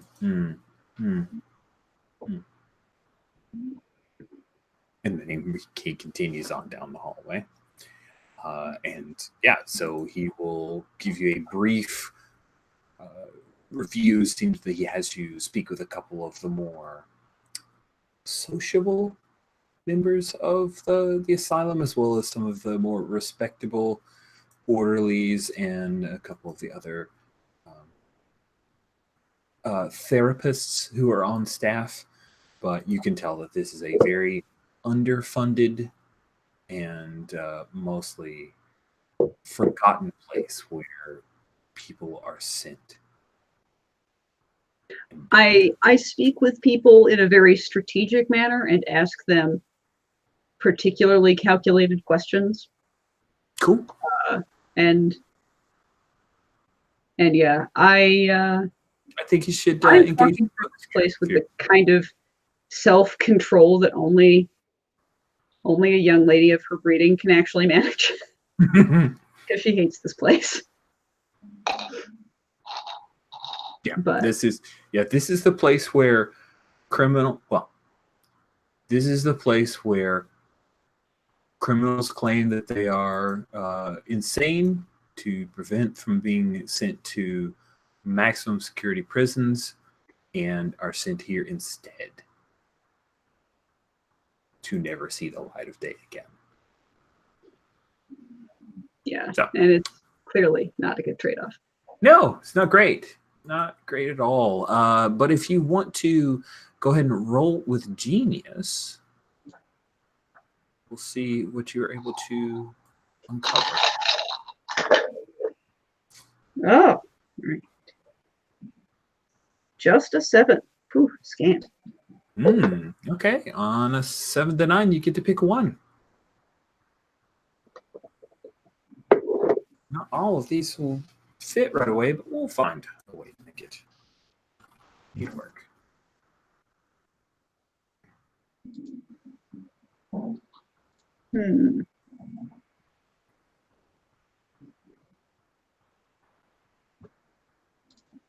Well, I think that's actually pretty easy. I would like to learn where Trickster's influence of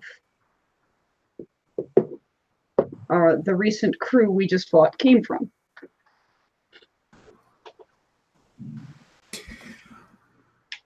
So, what you find is not during the research of the on-site, but a follow-up after. I don't know if it's a thing where you run queries, but it is specifically looking into the finances of the Manai.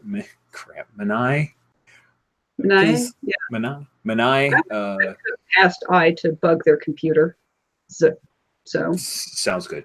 By looking at the finances, and within the last 6 months, they've received several new grants, which have been funneled through a few shadowy corporations, or more like holding corporations. And you believe that the ultimate point of insertion of these funds came from a group affiliated with the consortia. Now, to clarify, the consortia is the particular alien organization that Screek is an ambassador for.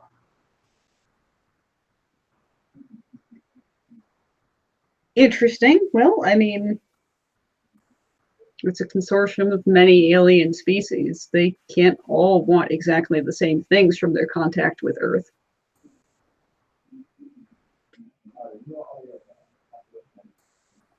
Are you satisfied with that downtime action?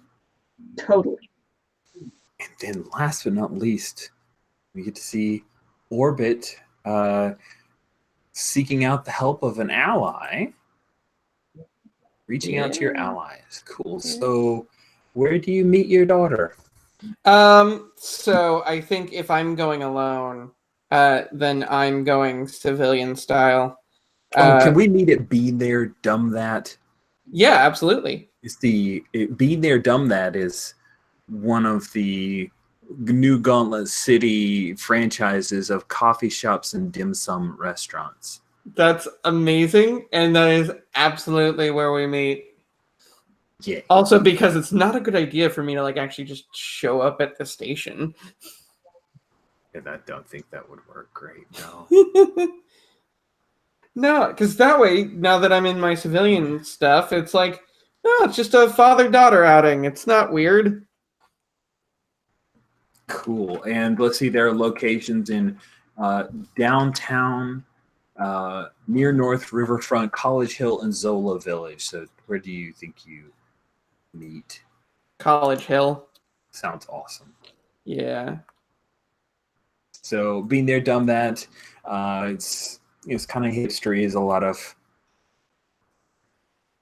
indie rock playing in the background, lots of heavily tattooed and pierced folk working behind, a few hipster beards going on from the folks that are your coffee artists and the like.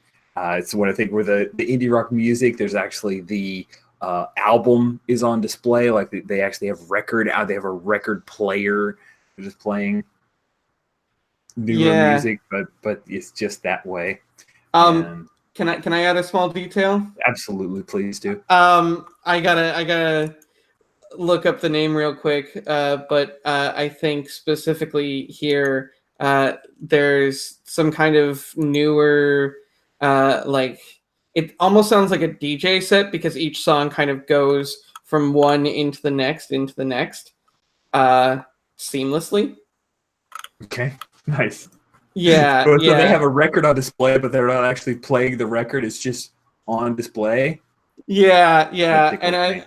well, and also because I think it's specifically like only once or twice a week that they're playing this, but it's a mix from KFab. Yes, there you go. Little K-Fab music. I love that. Yeah. That's alluding to another game, but also in this universe, so it's totally legit. I love it. Juniper shows up. This is a mom-dad thing, or I'm sorry, a father-daughter thing. So she isn't wearing any like press ID or anything like that. Just like a pair of nice jeans and a button-up shirt and a jacket that she sets on the back of the chair. And they actually get your name right when they call out your coffees here. It's just that level of personal touch that they offer. Oh. And it's funny too because I think the first moment they actually like call my name, it takes me a second because I think lately been running around a lot more in doing the superheroics. So right. Oh, that's my name. Yeah.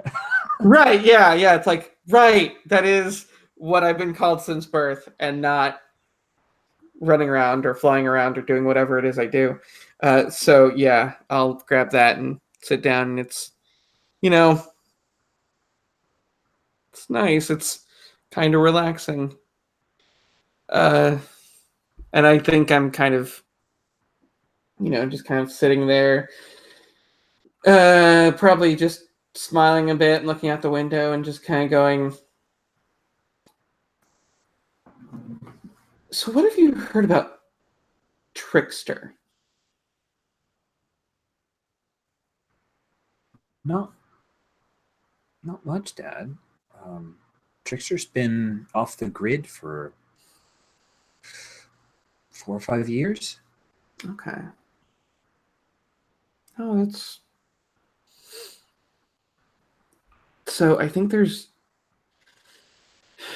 Well, the group of us are thinking that maybe Trickster might be pulling some strings. There was an instant off the record because we didn't have to... Sorry. Come on, Dad. It didn't make a scene. Nobody got hurt that bad, and it wasn't really any of us. But honestly, the group that we encountered seems to be a little bit more small time than we would have expected for this kind of job. Looks like they were trying to make some kind of larger scale incident framing one of the teams, one of the superhero teams. And, well, there is a very good chance that they're working for someone, and the name Trickster seems to be popping up a little more frequently than you might expect. Okay. But okay, do you have any idea on what, like, the deal is with, I think they're calling themselves Negatory? Oh.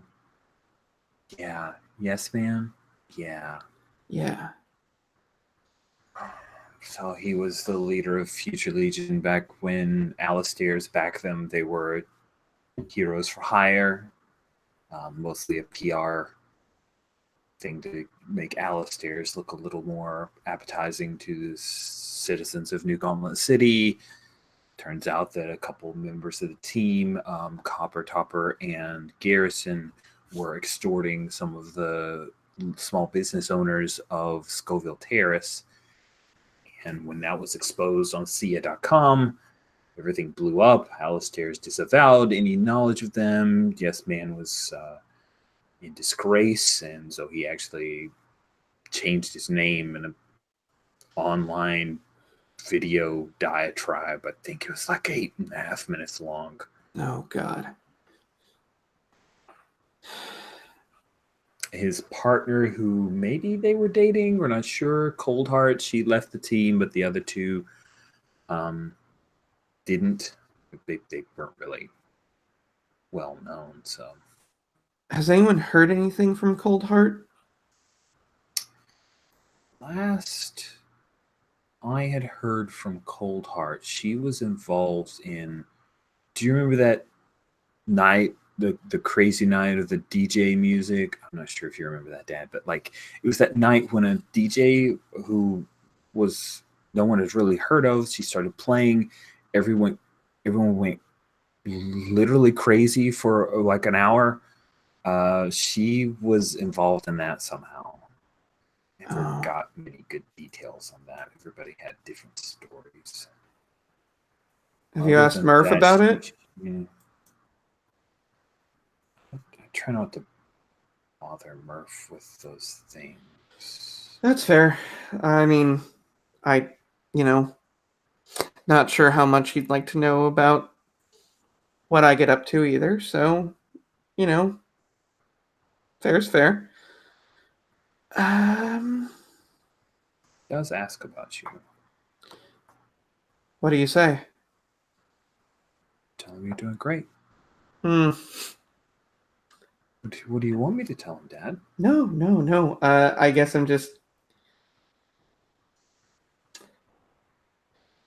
Any idea how much he actually believes that? My reporter instincts tell me that he thinks you're doing okay. He worries about you, stuff you put yourself through. Well. Guess it's a two-way street then. We both worry about each other. I've tried to let him figure out his whole powers thing. Although I am glad that he seems to have turned over a new leaf. Okay, that's not why I'm here. Let's just. Okay, so Cold Heart might be an avenue to pursue. Oh, there was a fourth member running around. Starlight. Yeah. What do you know about her? I think this will be the point where you get to roll. So you're going to enroll. No stat, but ties can still boost you. And I think you have a tie with her. So I do. I chose my fifth one to have a tie with her. So that's a +1. And that is an 8. All right. On a 7 to 9, you get to pick one. Sure. Let's scroll so I can reach out to your allies. Okay. Maybe you should have done the roll at the top, but it's this. I won't make it work. Oh, okay.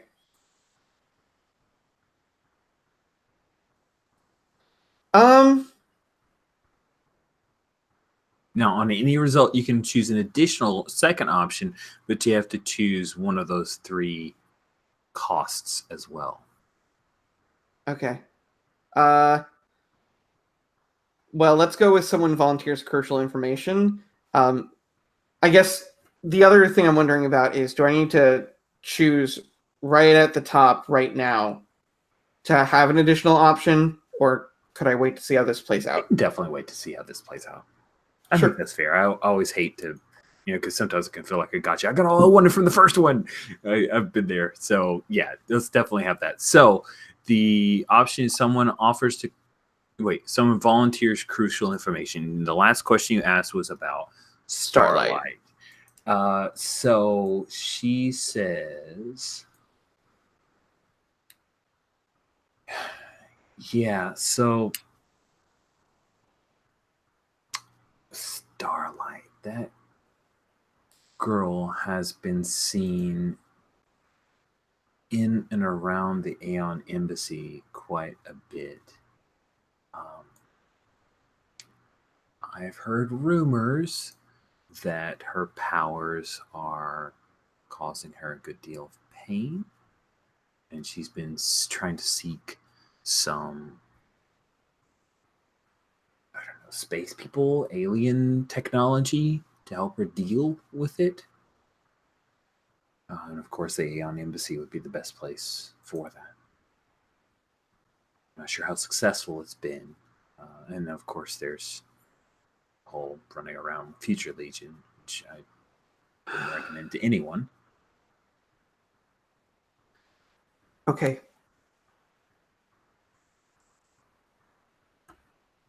Now I'm going to share something with you and see if this makes any sense, because I might have an idea of something. We were trying on that mission to save a Verpine ambassador. Okay. Who we dropped off at the Aeon Embassy. That's Okay. where he was taken from.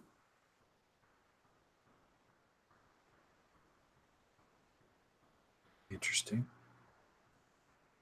So, is it that far outside the box to think that Starlight might be how they got to him in the first place? And maybe there's something we don't know about his end of the deal, because maybe if the technology that she's seeking can help her, maybe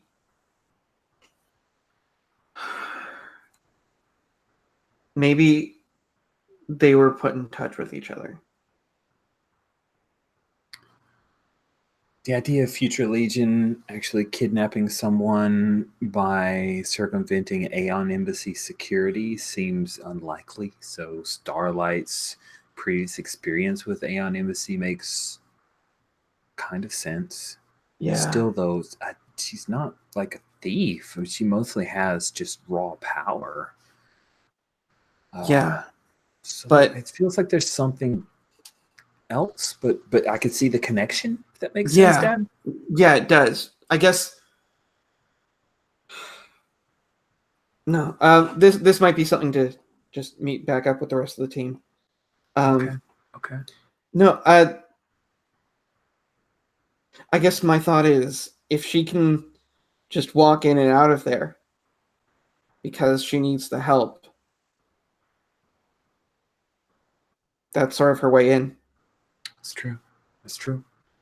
She doesn't need to be a thief. She just has the way in. I'm gonna follow this. I know this is off the record, but there's enough outside of this. Come on, Dad. Come on. No. Someone kidnapped from the Aeon Embassy. That's hot. And if I don't get it, Rebecca will. And then where you don't want to deal with that, right, Dad? I'm actually saving you effort. Come on, let me run with this, okay? Fine. But if word of this reaches your mother, I'm never going to hear the end of it. So this stays between us. I'm a reporter. So the word of this will reach everyone, but I won't reveal my source, okay? That's what I mean. All right, I just know want to be clear. Everyone. Like this, I don't want this to get buried. This is No. I get it. Right? I get it. You've got the TV show and the cast pod or whatever. It's a podcast, Dad. And by the way, I hate that name, but it's already stuck, so it is what it is. Just be careful. Oh, sure. Yeah. Weird things happen, so just, keep an eye out. So are you the one that did Garrison and like he was stuck in the street until they got a tow truck? And well, let's just say he really felt the weight of his responsibilities. God, Dad, you're the worst. Yep, and that's why I'm the best. As you she picks up her coffee and then comes around and kisses you on the temple. And says, Oh. I gotta go. I don't have time for puns. Yeah. Well, on the off chance there's a day that you do, let's do this again sometime. Okay. I'll tell Murph you're asking. Yeah. Maybe I'll actually call him. I don't know. He has that problem with cell phones, right? Where he just every time he tries to answer one, it breaks. Yeah. Bad luck. Well, yeah. I'll see what I can do. Maybe I'll meet him in person. I'll catch you later. Hey, just don't tell him I said this. But if KFAB's ever playing live somewhere, you may want to show up, okay? Love you, Dad. Love you too. And she's out. Yes. Oh, I'm living. Thank you. Cool. All right. So do we have another like group back together to share information kind of thing? Or I see a note here about try a to go downtime. among the enemy and actually use it in downtime. Oh my god, I don't know if we can even do a downtime move in downtime. I know, that's what I'm asking. Do we want to see that tested out? Anybody else? Are we good? All right, let's see it. All right then. Well, I was given an address, so just change a costume later into a different Lycra costume because she has many, and she doesn't want that was recognizable, so we can't we gotta stealth my way over there. So I rolled daring on this, and because it's not one of the basic moves, I do not get the confidence bonus. Correct? Let's see. How's that? Right, the confidence would say which moves it does. And, Yeah, it's not in the highlighted moves. So correct. It's not Argyle. It's never going to be a thing. What? I don't know what you're talking about. You're so angry about this stuff. Let it go. It's not a thing, Rich. Shut up. All right, so there's 7, 8, 9 with my daring. Do ties? I have a tie with Garrison. I don't know if he's there, so I don't even know if that matters. Okay. So on a 7 or 9, Garrison's there. If you want to use that. do ties? Let's look up to see if a tie will work and how they work. Again, if you have a tie with a subject, I don't know if this. Well, Jennifer, you probably would know best. I have a tie with Garrison, and he will be in the scene. But ties are used when you're rolling against that person. If you're targeting that person, Yes, or and like going the among the concerns thing is also like if it is helpful to that person. So, for instance, Spider-Man has a tie with Mary Jane, and it gives him a bonus to defend and protect her if she's falling off a building, that sort of thing. right. So going among the enemy would not trigger that, I don't think. Yeah, it's a bit too general. All right. So 7 or 9, I picked 2. But because I have this move when I go in without a plan and brazenly, I also get additional pick even on a miss. And just to be crazy. Well, also I want to see this, but so I'm getting 3 picks currently. So I'm gonna find what I came for. I'm gonna get out again. Nobody's gonna know I was there. No, wait. Yeah, no, nobody's gonna know I was there because this is the thing that I want to test. So I'm going to eavesdrop on the location where I heard did Trickster hire you? And they told me to go to this place. And also, because it says on any result, I will let the MC shift the track of mine to pick another option. Awesome. And that will be take a tie with someone in the scene or shift a tie that already exists. No. It's so much more fun when somebody thinks I'm going to do something risky like this. It is fun. Yeah. But what do I find out? All right. So first of all, I want to shift your track, your confidence track. I'm trying to push you towards overconfident because I really want to see us engage those over. Can I request you to lower my trust so I can use my other move?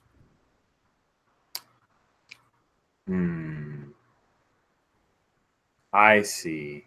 That's pretty fun. All right, I'll lower your trust. Fair enough.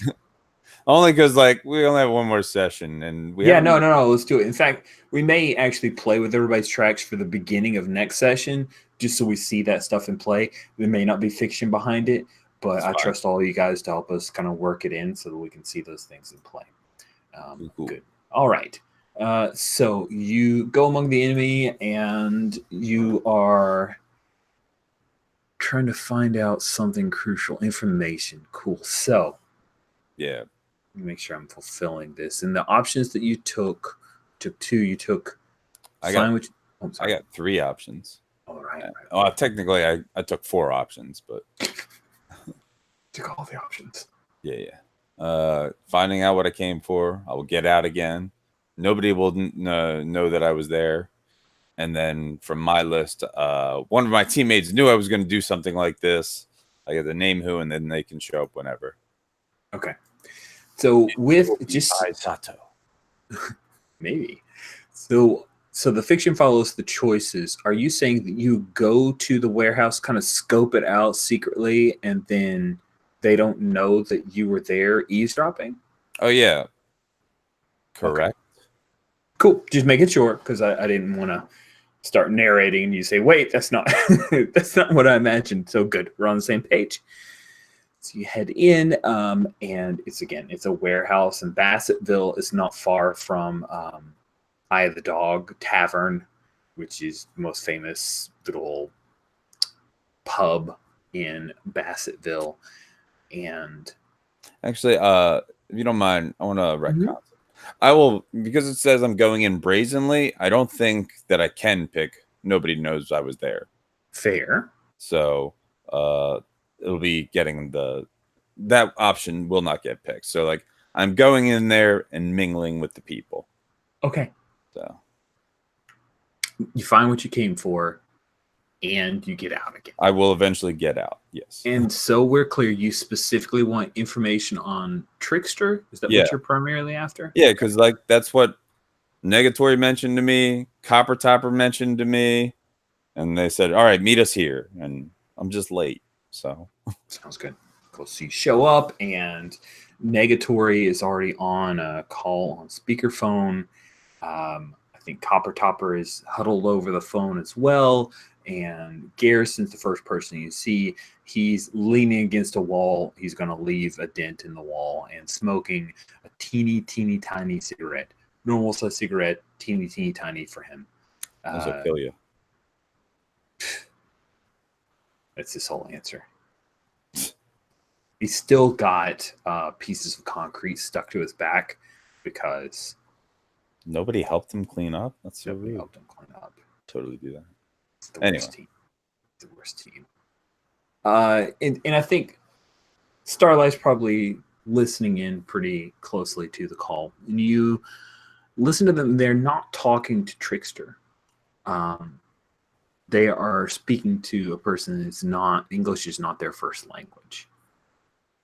But the conversation that takes place is they feel they're talking to an intermediary for the Trickster, and that they are working for the Trickster and asking for other assignments. So, Negatory's apologizing that they were unable to assassinate the target, and asking for a way to make it up and like further work. And this intermediary is angry with them. It's somewhat male sounding voice. It's angry with them, upset, calls them fools, says, I gave you access to the target. I made sure that you had everything you needed to walk out of the embassy, and the Trickster's plan was flawless, and you blew every aspect of this plan. I don't understand why you feel that you can continue to work for the trickster if you are so poor at this job. And Negatory is trying to apologize, and then Starlight bursts in and says, "Listen, I need the treatment. Okay, these guys want to get paid, but I need it. Just tell us what to do next. If whatever you need, okay?" And the intermediary for the trickster says, "We will consider your request. The trickster will notify me of their decision, and I will reach back out to you, positive or negative." And then the call ends. Okay.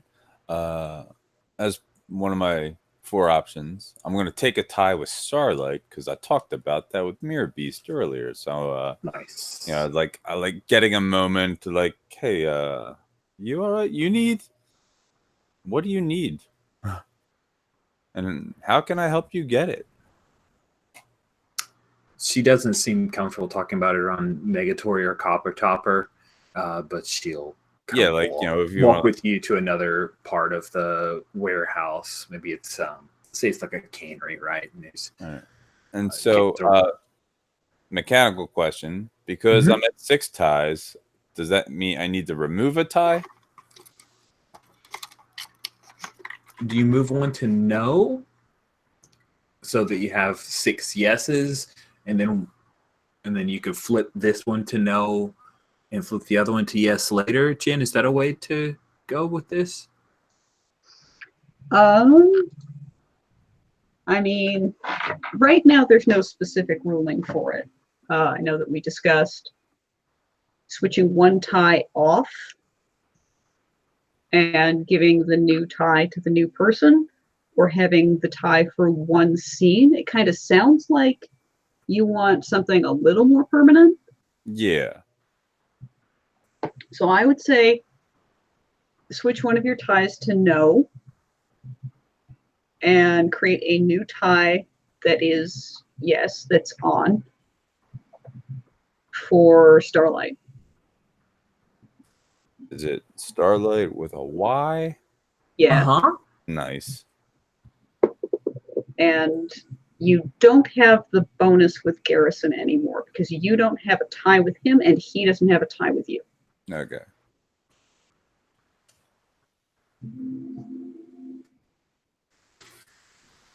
She says, ever since I got this stupid cosmic energy, because big brother, sure, it gives me this strength and shoot the crazy cosmic rays or whatever, but it hurts. It hurts so much. I mean, I've gone through regular drugs. I've even done street stuff, but nothing works long enough. But the consortia, they have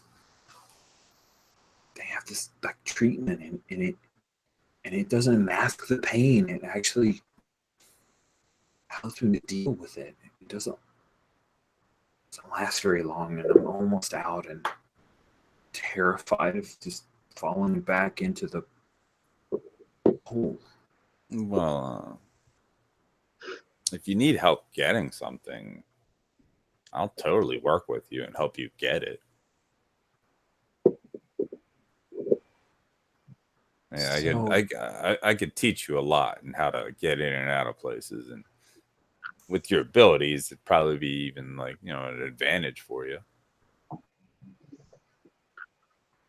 So, Okay. I hate to see, you know, somebody, you know, with a young, promising life ahead of them be living in pain and have their, you know,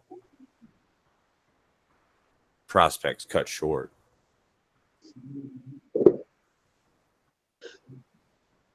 Yeah. I think am I comforting and supporting her as well? Or are you tricking her? No, because I told Mirror Beast that I would offer to guide her All criminal. right. Yeah. Go ahead and roll Or with I guess humanity. if Look I'm- at you being so human. Or am I So human. persuading or piercing the mask? I mean, I don't there are know. lots of options here. These are questions I pose to you. Yeah. So, what do you want out of this? Let's see. Well, persuade, when I read the trigger, it doesn't make sense. You know, I am offering my help to her, and trying to, like, you know, be genuine with her.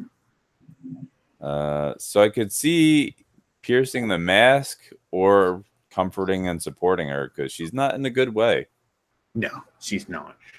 So piercing the mask to me sounds like you want to. If you wanted to do that, then you're going to end up asking more questions. But she's been relatively open about that. It almost feels like you're comforting or supporting Okay.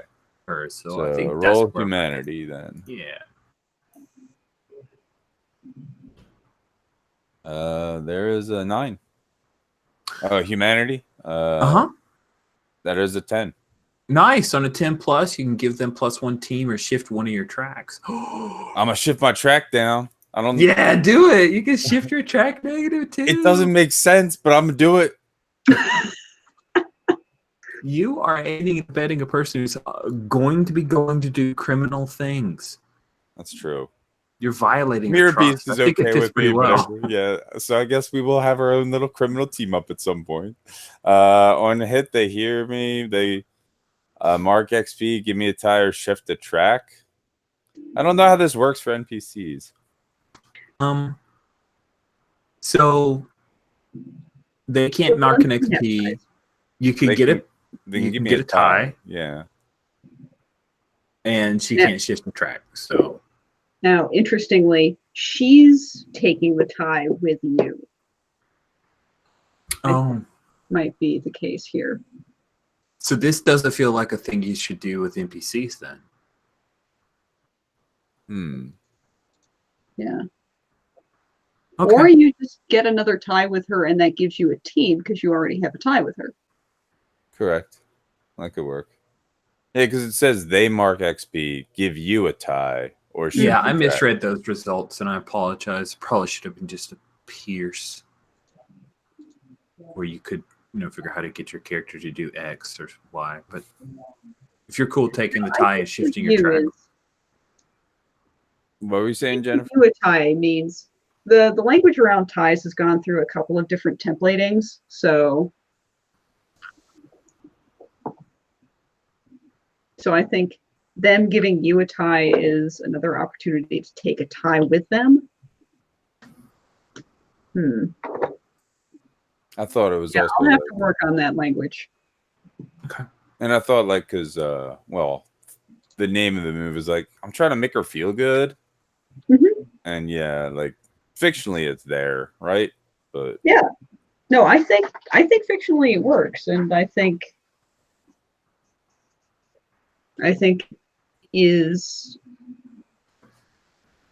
actually kind of functional if you get to take a tie with her, but you already have the tie with her, so you get that team point because you're reaching out to somebody and trying to collaborate with them. cool. And yeah, I need to make a note about the language of that move because oops. Is that good with you, Rich? It would be. And I'm sorry, there's a little bit of a struggle there, but I appreciate you being open to it. It was neat. Good. So looking at time, does anyone have any short scenes they would like to try to engage? Oh, sorry, go ahead. Jen has her finger raised. Because Ai Sato can show up whenever she wants in this scene. That's right. Do you want to show up, Ai? Oh, damn. I mean, of course. I always go places where I'm invited. I think it's a thing where maybe you show up as and over here your cohort offering to teach the ways of stealing something from alien creatures in Aeon. The Aeon Embassy. I think that might be a thing that you overhear. Just, to kind of key this up a little bit. I mean, I feel like I've overheard enough to introduce myself to the scene. So refresh my memory of where you're located. You're in a warehouse, and you've taken her cannery into warehouse. a side. Yeah, cannery warehouse, maybe standing. She's leaning against a forklift of some kind. There's a bunch of cans that have been half loaded into crates and boxes before they took their union mandated end of day kind of deal. That works. Mm-hmm. So, yeah, I think I'll kind of step around a corner in the suit, helm off, and just say, if the consortia has such a wonder drug, and it wears off so quickly, doesn't that seem more like a leash and less like actual aid?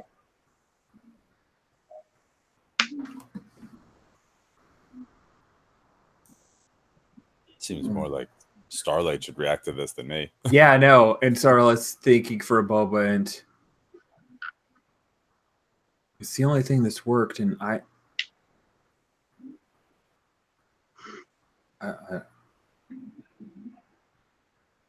wait. Yeah. Lycra's did a motion like, oh shit, are we about to fight? As I'm looking around. Yeah, and I think it's like, wait. And I like show hands. All right, let's see if you can persuade her, because she may just attack you right now. Like, that's her instinct is, wait, no, this is not good. And yeah, my persuade lead-in is, listen to me. First, I am a doctor, and second, I am everything else. Sorry. Just rolls out this long list of everything else. Oh, goodness, no.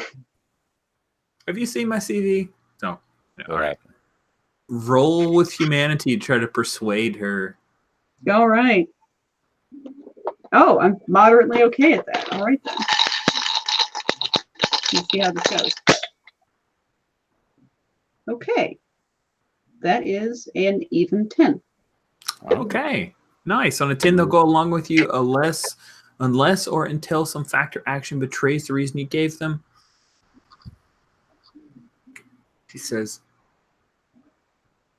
so we go with the stealing option.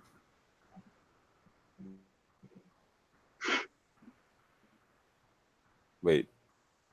I mean, obviously, I'm okay with this. Oh, you persuade her not to attack you or not to fight. Okay, yeah, that's right. Yeah. That's the persuasion. And then I If you're a doctor, step out from around the corner again, and the initial image of her dissolves. And she says, That would have been so awesome if she blasted a hologram. Oh, God, that's so cool. and she says, well, I'm not 100% against that. I Well- think that such a plan should be. well, if we steal the drug, would you be able to study it? Oh, of course. As I'm looking to Starlight and the sly wink to Anmyoji. You got it. That's right. I own the movies. I should know how to say it. But However, I am very interested in some of the consortia's activities, as I've learned a few interesting tidbits since we last spoke.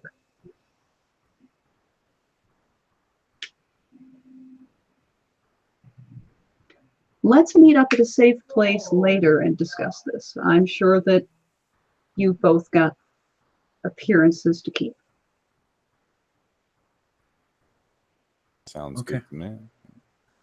All right, Lycra, I will let you decide on the location, All right. and then I'll fade out. Cool. Nice. And I looked at Starlight and just if you want to get out and we can work on this now, that's fine. But Yeah. I give her a number to contact me if she doesn't leave with me now, because as part of my choices, I can get out of there. So She will leave with you right now. all right then. She's not super loyal to the Future Legion. Cool. And That's so, smart, because Future Legion seems like negatory and whoever he can convince to work with him. Yeah, whoever you can hire. yeah. Good. So I think we will call it here so that we can get to our post playtest questions. Mm-hmm. I will say thank you all. And I know we're not doing Roses and Thorns, but I feel like Bethany didn't get a whole lot of play, so I'm going to focus on you on the third session and make sure that Mirror Beast gets a whole lot more.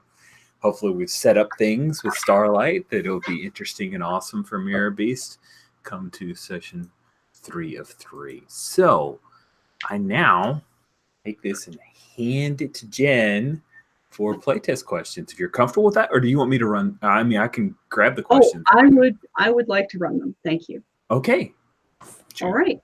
Well, thank you for handing this time over to me, Rich. I appreciate it. I know that Roses and Thorns are an important tradition for you. So I'm going to go through these questions and sort of spotlight each player one by one with the questions. And it's going to be a pretty simple rhythm. First question, I'm going to aim at Bethany. What do you think worked well this session? I like that we got a chance to use so many downtime moves. I think there's an interesting variety of downtime moves. Like there's a lot of options, and they're not all variations on. I don't know. I think there's I like that there is opportunity to work with members of your team, go infiltrate the enemy, or just study stuff on your own. I think that works really well. Like no matter what kind of character you're playing, there's something to do. Cool. I was aiming for that. I'm glad that seemed to work out this scene. I was pretty happy with that breadth of downtime, like break up and then come back together. Thank you. Next up, Joe, what do you think worked well this session? Similarly, the downtime moves really cool. It was fun seeing the one I just did, go among the enemy, an actual downtime move, and like letting it breathe and play out. I have a comment on top of that, and it's solely because of the character I'm playing and the one playbook move they have. Like how on a miss you could get all three options. And that seems like it might, even though like it says brazenly, so you should never be able to take nobody knows you were there. But so it's like that might be too powerful. I don't know.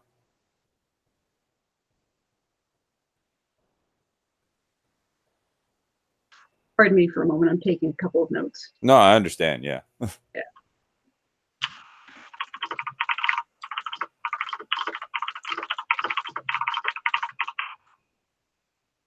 And yeah, I agree that might be a problem for this particular playbook.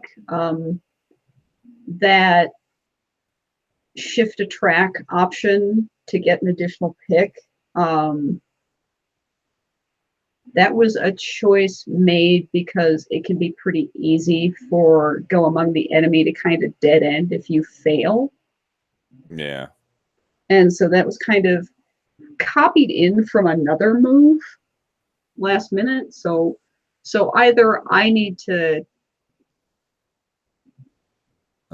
one idea I have or on a miss, you get to pick one, but one of your tracks has to shift. Probably, presumably in the negative. I don't know. I mean, it's whatever the MC at the time thinks is appropriate and gonna dork you over the most. But shoot, sorry, I had a thread and then I lost the thread. Oh, I'm sorry. No, it's not your fault. I have ADHD, so it's real. I think that going in brazenly doesn't necessarily mean that you can't not be spotted. But I think it's interesting if that reasoning gets mechanized. You know, that if that makes sense. Yeah. So making it explicit that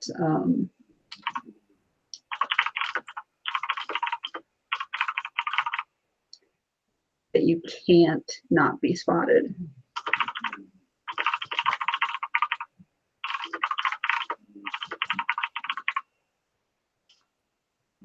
Or that you have to be spotted.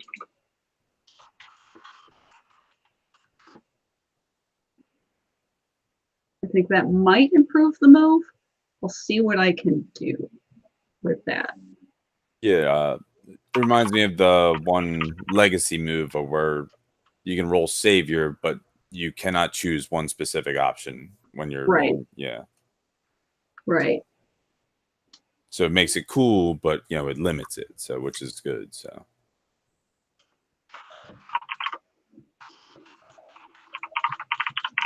So yeah, I might have to massage both of those moves to get them sort of working a bit better together, because there are a handful of playbook moves that read a lot like push your luck, but they don't target moves with that additional pick valve attached. So that's something to really think about. Thank you, Joe. no problem. Right, next up, Peter, what do you think worked well? I mean, I hate to sound like an echo, but what happened tonight was we got in a lot of downtime stuff. I mean, it really felt like we got to sort of run the gamut in exploring what these different things were, and I definitely got the sense that in a lot of cases there was a real push towards like, well, how many of these can we explore in one night, and let's kind of go through them. And I felt like, you know, depending on how long those different scenes went, it was fairly well explored. And I mean, I feel like, yeah, that's I'm trying to stick to mechanically, which is a bit sort of odd for me because I usually think, okay, well, I'm interested in your full opinion. Okay, because the thing is that in the way that the story and the mechanics work together, I felt like maybe it was just from my perspective, or no, sorry, I'm going to stick to what I liked because that was the question asked, and the story really seemed to start to gel together the more that we kind of got these characters to interact. Because I know that sort of my favorite bit in there was when we were all asking each other questions and putting the pieces together, because it said a lot about our characters, and oftentimes it would even say something interesting about who chose to ask who a question. Like, that was an interesting reveal along with the kind of final point. Cool. Thank you. Yeah, of course. All right. Last and certainly not least, Rich, what do you think worked well this session?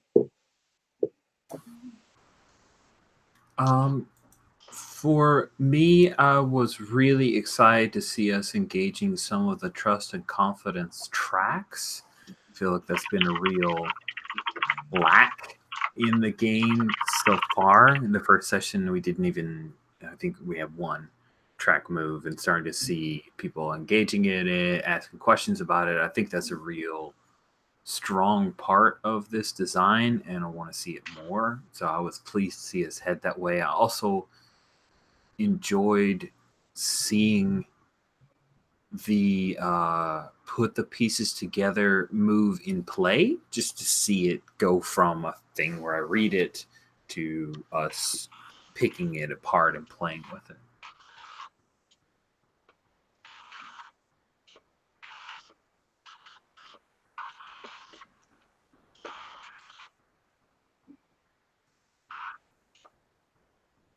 Noise. All right. Thank you. as for myself, I think, yeah, it was great to see the downtime moves, and it was neat to see that engaging with them and with each other helped develop the story a lot more. I also just like that there were a lot of really nice, fun, and funny one-on-one scenes this session. You know, there was a lot of taking somebody aside and like having a personal moment with them this session, and I really enjoyed that. All right. So we're going to snake order it.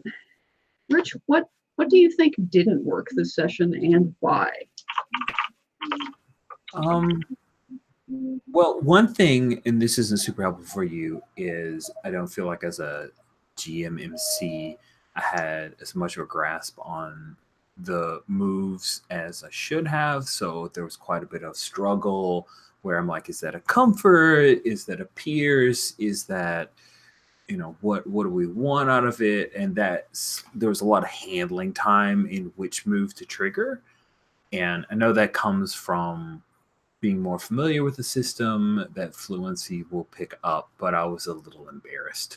You know, I've run enough masks that this feels close enough to masks that I feel like I should be just like rattling it off, and I definitely wasn't. And that felt super uncomfortable for me. That I was slow. I was a slow MC, slow GM, and slow is the opposite of what I try to be. So, I don't think I had much of a problem with that, but I understand, and I think that it might be perilously easy for somebody to wander into Lycra thinking that they're getting a Masks experience, and they're not. yeah, I accept that, but like there was a point where I made a half joke about it sounds like you were a comforter support, forgetting that move also exists in this game, and it turned out may have clued us into a thing. So that was amusing. Yeah. All right. Well, thank you very much. Peter, back to you. What do you think didn't work this session and why?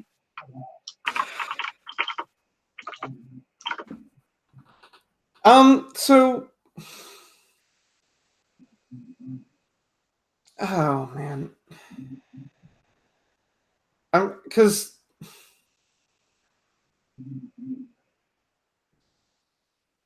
I'm not entirely sure, because there's a part of me that, as a gamer, is oftentimes invested in the story and like just kind of takes the mechanics at face value. So my brain is looking back at everything with these rose-tinted glasses of like, well, that all actually went pretty well. I guess like the thing that got me was that I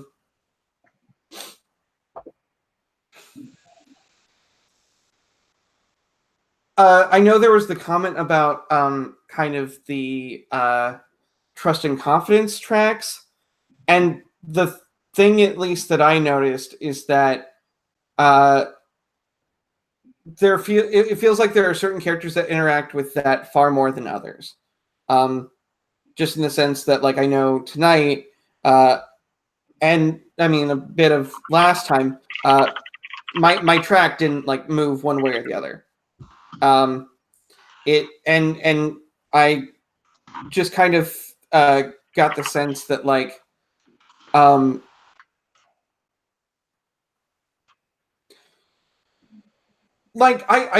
started coming up with ideas on what to do, but like as much as I like the downtime things, I really wanted to be able to pour into sort of the teamwork element, because that's such a big sort of advertised thing of let's work together.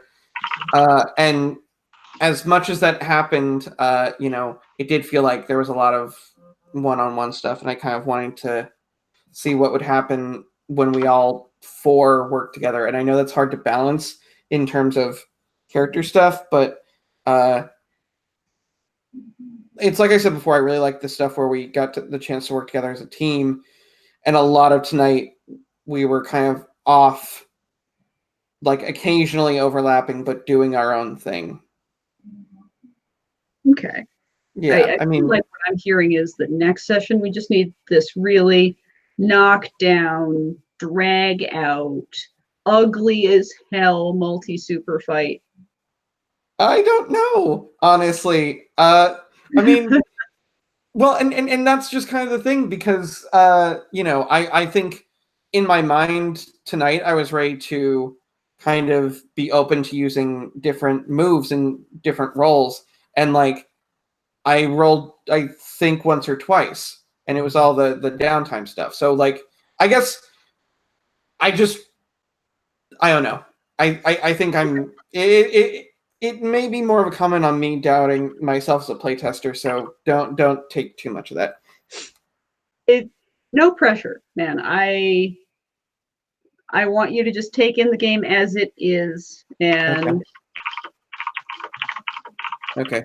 like if you don't see something, you don't see something, and that's fine. And especially like if you don't see something this session, that's no reason why you won't see something next session. That's true. That's true. You know. Thank Also, you.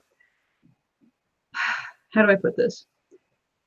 Gut feelings and impressions are really important, in my opinion. Yeah.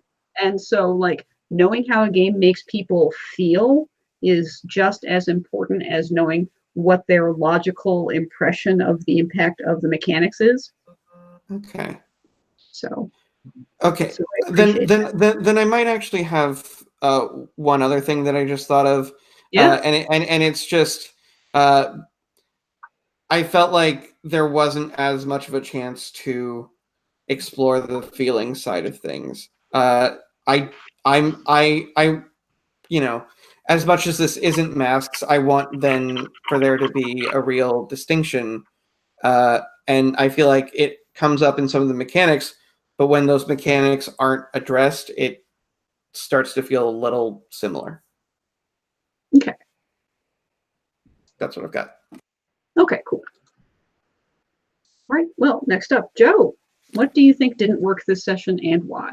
May I answer your question with a question and follow-up comments? Yeah. The confidence and trust tracks, do you see them as a thing that should be shifting often in a session? I mean, over a session, I don't want them to shift too much. Okay. Because that becomes hard to keep track of and is confusing. Okay. Because then my follow-up would have been if the answer was yes, then like I did a control find to search every reference to the word shifts, and like I was looking through the basic moves, the ones that are always available, and only the trust aligned side can move them. Whereas I feel like confidence should be able to shift or daring the confidence aligned moves should be able to shift confidence, and the trust aligned moves should be able to shift trust.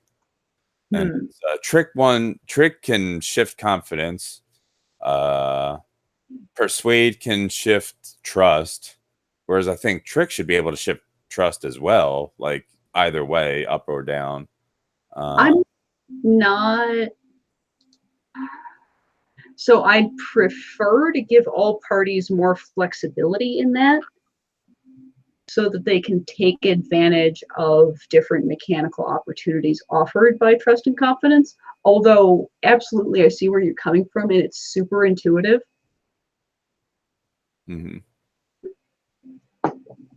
But yeah, I want to dial in how many opportunities there are in the game as a whole to shift people's tracks slowly, because I know there's probably going to be a threshold where the movement rate gets too frisky and people start losing the plot on what's happening to their tracks.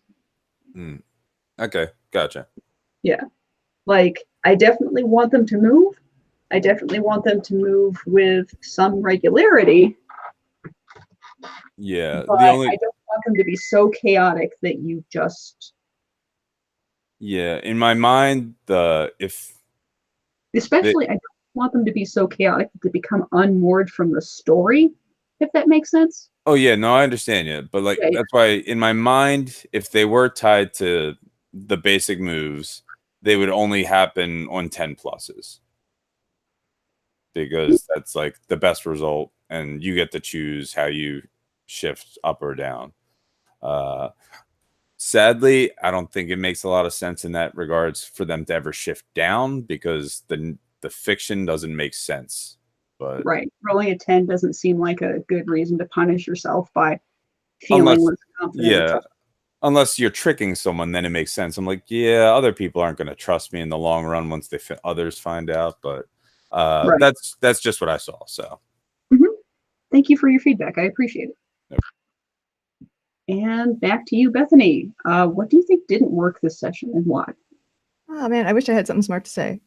And like after everyone else talked, I should have had time to think of something smart to say, but I did not. Then talk about your feelings, Bethany. I don't distinguish.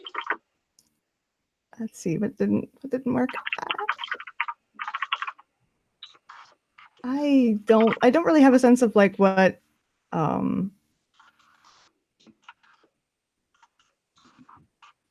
didn't work, because partly because the moves that we've only used once, so it's not like I'm like, oh well, this move definitely works really well, or this move I don't know, we've used them once. That's a very small sample size.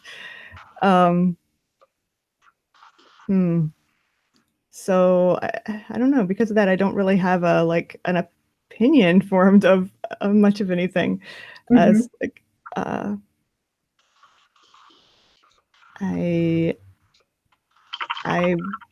I'm withholding anything that, or any opinions on things that didn't work, until we at least use the team moves. That's fair. So it sounds like you don't have much of a sense of what the game is like yet. Yeah, I feel like I don't, but that's not necessarily a critique in itself, because it's it's a new game. Right. You're kind of on the episode 2 of the, well, I'm going to give the show 3 episodes, and then if they kill the dog, I'm out. They kill the dog, they don't get 3 episodes. I mean, no, you stop. They get 3 unless dog dead, then 0. Yeah, actually, timeout, tangent time.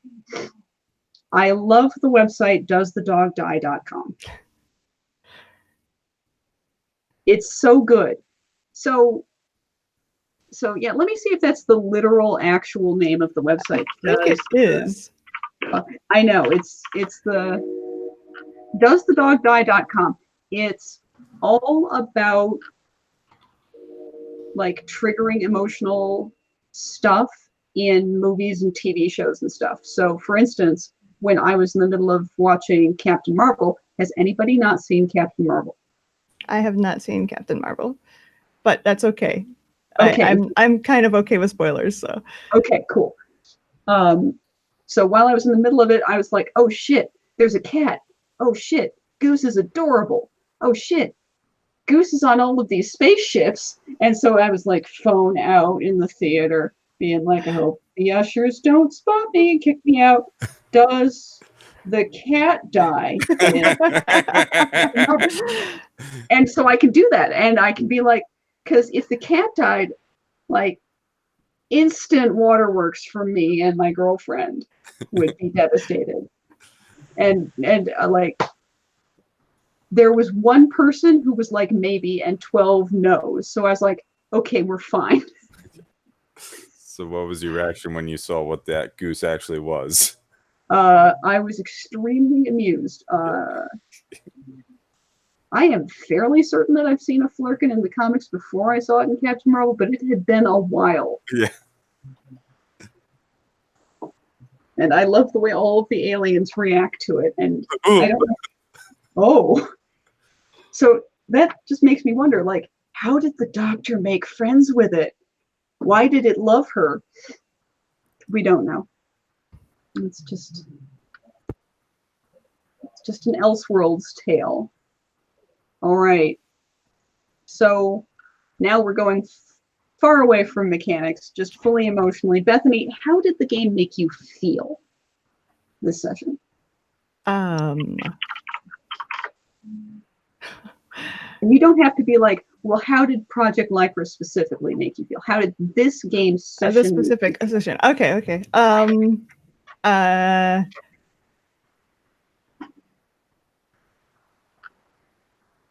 I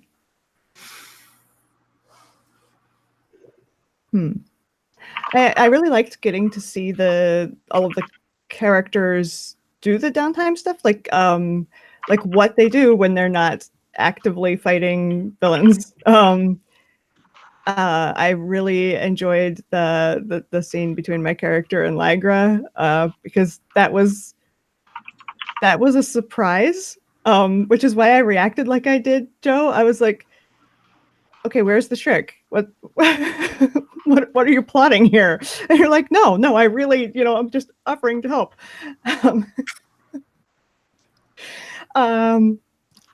But yeah, once I understood that was what you were doing, that was an awesome thing. And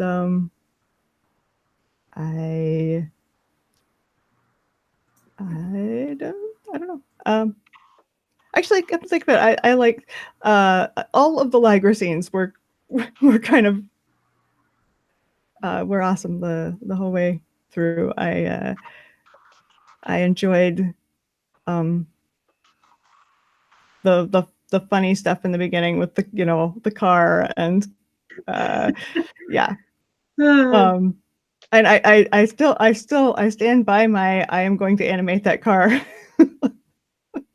And Hashtag goals. I agree. Yep. Well, you know what to do, Rich. You got to make it happen. Yes. Okay. I mean, needs to happen. I rarely, if I have a goal, like a player goal as opposed to a character goal in any game, it's usually to blow something up or steal something or set something on fire. I feel like animating a car is not too far from stealing a vehicle. So yeah, it's the same, I think. Yeah. Wonderful. Thank you very much. Joe, back to you. How did the game make you feel? I had a good time, but I feel it's unfair because I definitely feel like I was focused on so many scenes. So, like, I was like, all right, I'm getting a lot of spotlight. I got to pull back. But then I'm like, well, I want to test this mechanic out, and I have an idea for that scene. So let's play test. So that's why I'm like, oh wait, yeah, I know Starlight's his sister. How's he dealing with that? Let's comfort and support and play that out. So, but yeah, so good, but I also did a lot. So fair. Peter. Feelings. So, yes, I am familiar with these feelings you speak of. I think when it really comes down to it, I'm a little conflicted. There's a lot of positive. I loved all of the superhero moments, and I especially loved any chance. I mean, this is a selfish thing, but any chance I got to just be like really punny, and then also I know Bethany made the comment in the group chat that like, oh, well now we know why he's punny because he's also a dad, and that's very dad of him. Like that was probably my favorite scene on so many layers because it was like a father-daughter thing, but it was also like characters that I created very separate from each other at different times coming together, and it was something where about this session that reminded me, this is Gauntlet Comics. I can like pull this stuff together and have these really interesting things. And those last few lines made me so happy because I just went, oh yes, it's going all the way back to the beginning of my time in Gauntlet Comics. So that was all the good stuff. And then when I step back, I realized that I feel a little bad about it because sometimes I feel like, at least so far in these sessions, that in a way, I feel like my character kind of feels like it's on a different track than sort of the story or what's going on in it as a whole. Like, you know, even when I was like, oh, I can speak to my daughter, I was thinking about it going, well, if I do that, I probably want to do it by myself. And I didn't feel like a strong way to like pull everyone else in or like be pulled into other things. And I'm not, and I feel like with Orbit being the way he is, where he's not necessarily the smartest or the most powerful or like the one who's got someone on the side of bad, I'm having trouble, like, pardon the pun, grounding myself. So here's my advice to you, just from player to player. Yeah. Especially because you have this background in Gauntlet Comics that, frankly, I don't got. To ground yourself, I feel like we need another scene with like Orbit's family. Like I want to see Cyrus with his wife, man. I do too, but I was like, I don't know what she does. That would be awesome somehow, I'm sure. That's something to think about. And two, I think that Orbit is uniquely positioned both meta textually because you know more about the Gauntlet Comics universe than I do, but also kind of in text because he might not be the smartest or the most powerful, but he's a superhero and he's a pro and he knows people. So I think that it's not unfair at all to assume that Orbit is fairly decently looped in with the superheroic community. Right. Yeah. Yeah. And you are absolutely right. And I think it's not just, I think for me, it's knowing that I'm looped in with that, but still wanting to be able to loop myself in with what's currently going on. Because I feel like me as a player, I love the potential of all the Gauntlet comic stuff, and I get a little wrapped up in like, well, let me keep this grander story in the background going, and then I come back to the focus, and I'm like, right. Like I even did it in character where I was like, right, Starlight's, yes, what about Starlight? And like, I think that'll kind of be my thing when I come back to be like, hey, and then everyone's going to be like, we are already on it. What have you been doing? And I'm like, trying my hardest. Please. But yeah. It would be cool. Maybe it would happen to have Orbit get some kind of advantage or leadership role-y kind of thing in whatever we end up doing at Aeon. Yeah. I also just think that, I mean, it might even be a little bit of the character playbook kind of focusing in on me, just because of the fact that with the focus, it's always trying to prove oneself to the rest of the team. Right. So I think, even that's a little bit of me going like, let me go off and do this stuff, and then coming back and everybody's like, what have you been doing? And I'm like, it was important, I swear, I promise. Here it is. Yeah. I bring you facts. Yeah. I have facts. Don't ask about my source. Wow. I was literally about to say, don't ask about my source. And I'm going, oh my God, I am my daughter. Yep. See? Or she, me. Let's not go in metatextual craziness. Yeah. Well, thank you. I'm glad. Thank you for opening up. Hopefully we've workshopped a few things that'll help you feel a bit more looped in. So Rich, how did the game make you feel? Emotions. Talk to me about them. So I felt like I wasn't doing a good job of spotlight management. I felt like there was too much downtime. There wasn't like, I was frustrated that I hadn't really thought of a good way to throw you guys into a fight because I'm desperate to see the teamwork mechanics as they layer on top of the basic moves. So there were like all these things that I saw on the table. Like, these are things I definitely want to engage in the playtest. And I felt guilty because I saw this kind of story unraveling, and I kept being a bad playtest GM and teasing out story, and selfishly, like, Peter and I were having this little Gauntlet Comics moment, and I felt so selfish, and I'm like the worst playtest GM because I do this. So that's how it felt. It was like most of the way I'm like, I'm having a good time, but this is a terrible playtest. And I was also felt super thankful that Joe was like, let's angle for this move. Let's angle for this move. Hey, Rich, how about mechanics, dumbass? And so thankful for that. And I also felt real bad that Bethany, I don't think, got nearly as much playtime. That's okay. I had no like brilliant ideas, or I would have spoken up. So. Well, that said, I still like I can foist ideas on people and they will react in interesting ways. You're great at that, Bethany. So that's how I felt About like the I only wasn't great. self-criticism that you had there that I agree with is that Bethany didn't get enough spotlight time. But I mean, otherwise, I don't know. I feel like feeling fictionally invested is so crucial to a role-playing game, and I think that neglecting that, even in a playtest game, is. I don't think that creates necessarily the same richness of results.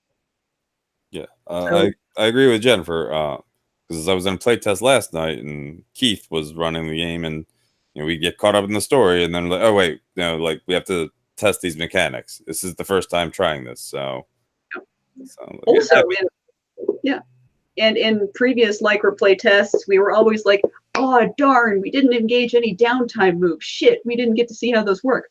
And so, as far as I'm concerned, as the person who's trying to take in all of this playtest stuff, this was a great success because we got to fill in a gap from those playtests.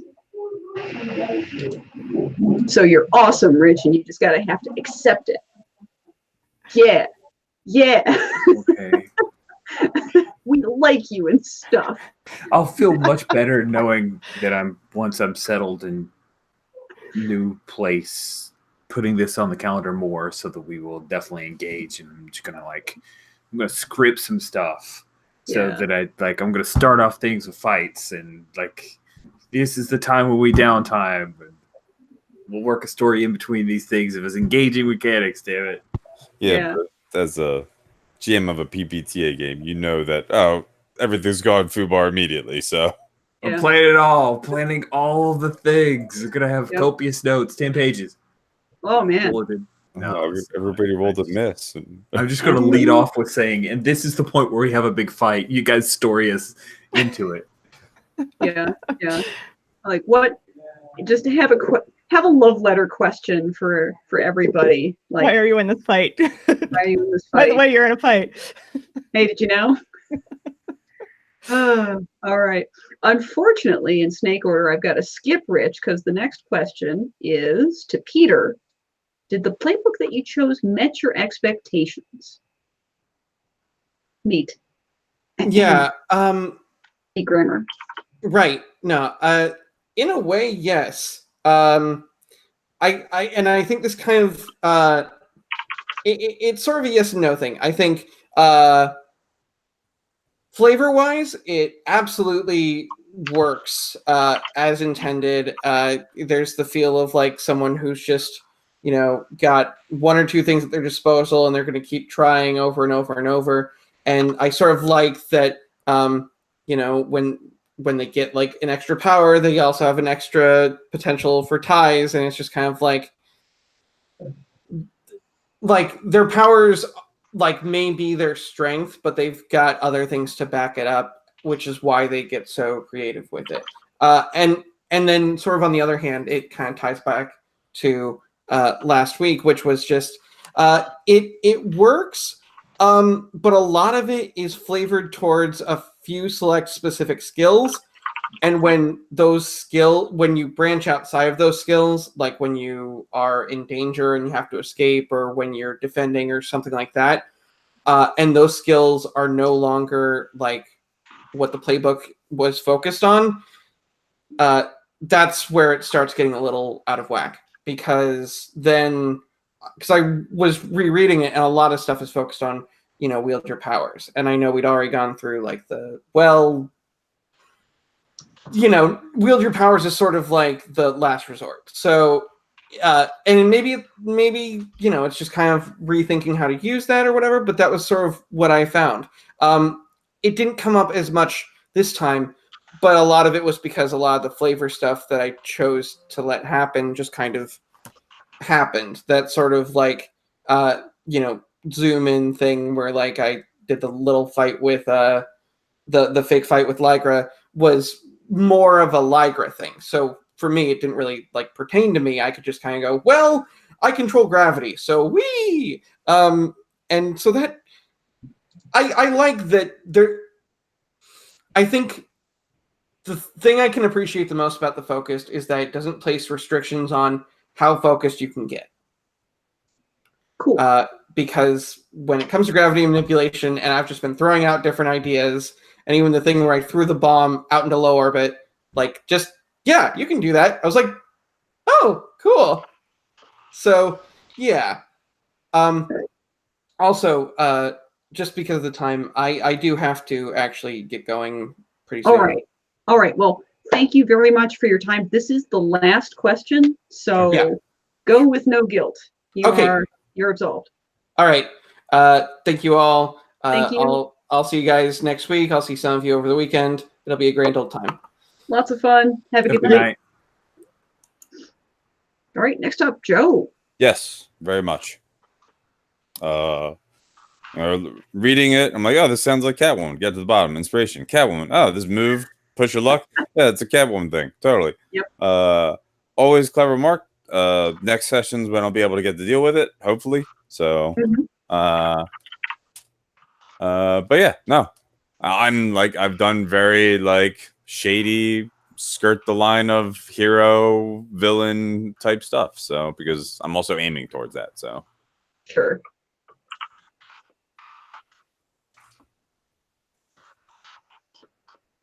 All right. Thank you, Joe. Bethany. Has the playbook you've chosen met your expectations? It's actually like I don't think I realized how socially oriented it was at first, and now like I'm looking at it, like, of course that makes sense. Like obviously it is. It just didn't really sink in until I'm like looking at it. But I actually really like that. There's the moves are almost all like very social and teamwork oriented, but they're all like these kind of double-edged swords. I think if this were a longer game, I would really be into engaging with all of those. I'm not sure how well they'll work in a short game, but I'm going to actually read all my moves and like kind of like note them down, like, okay, this is the kind of thing I can use this for, and keep them in mind next week when I'm playing. Excellent. Thank you for the feedback. So that's all my questions. And I really appreciate all of the feedback and the humoring of me. No and problem. my fudgy use of words. It's important for playtesting. Yep. Oh. All right, Rich, did you have any stuff you wanted to bring up, talk about? Just to get it on video, because I'll watch this and prep for next week. Joe had asked if we could switch moves we may never use. Absolutely. Let's engage some moves. Let's have some cool playbook stuff that interests you. So please do switch that out. Yeah, and it's not for me because I use my moves. Been using often. Both of yours for sure. Yeah. But yeah, well, I'm about to use the other one. So you're set up for it. I would hate for you to take it away now. Yeah. All that work. Yeah. I'm good to go ahead and close off this recording. Thank you guys so much for participating, and have a great evening. Yeah, you too. Thank you for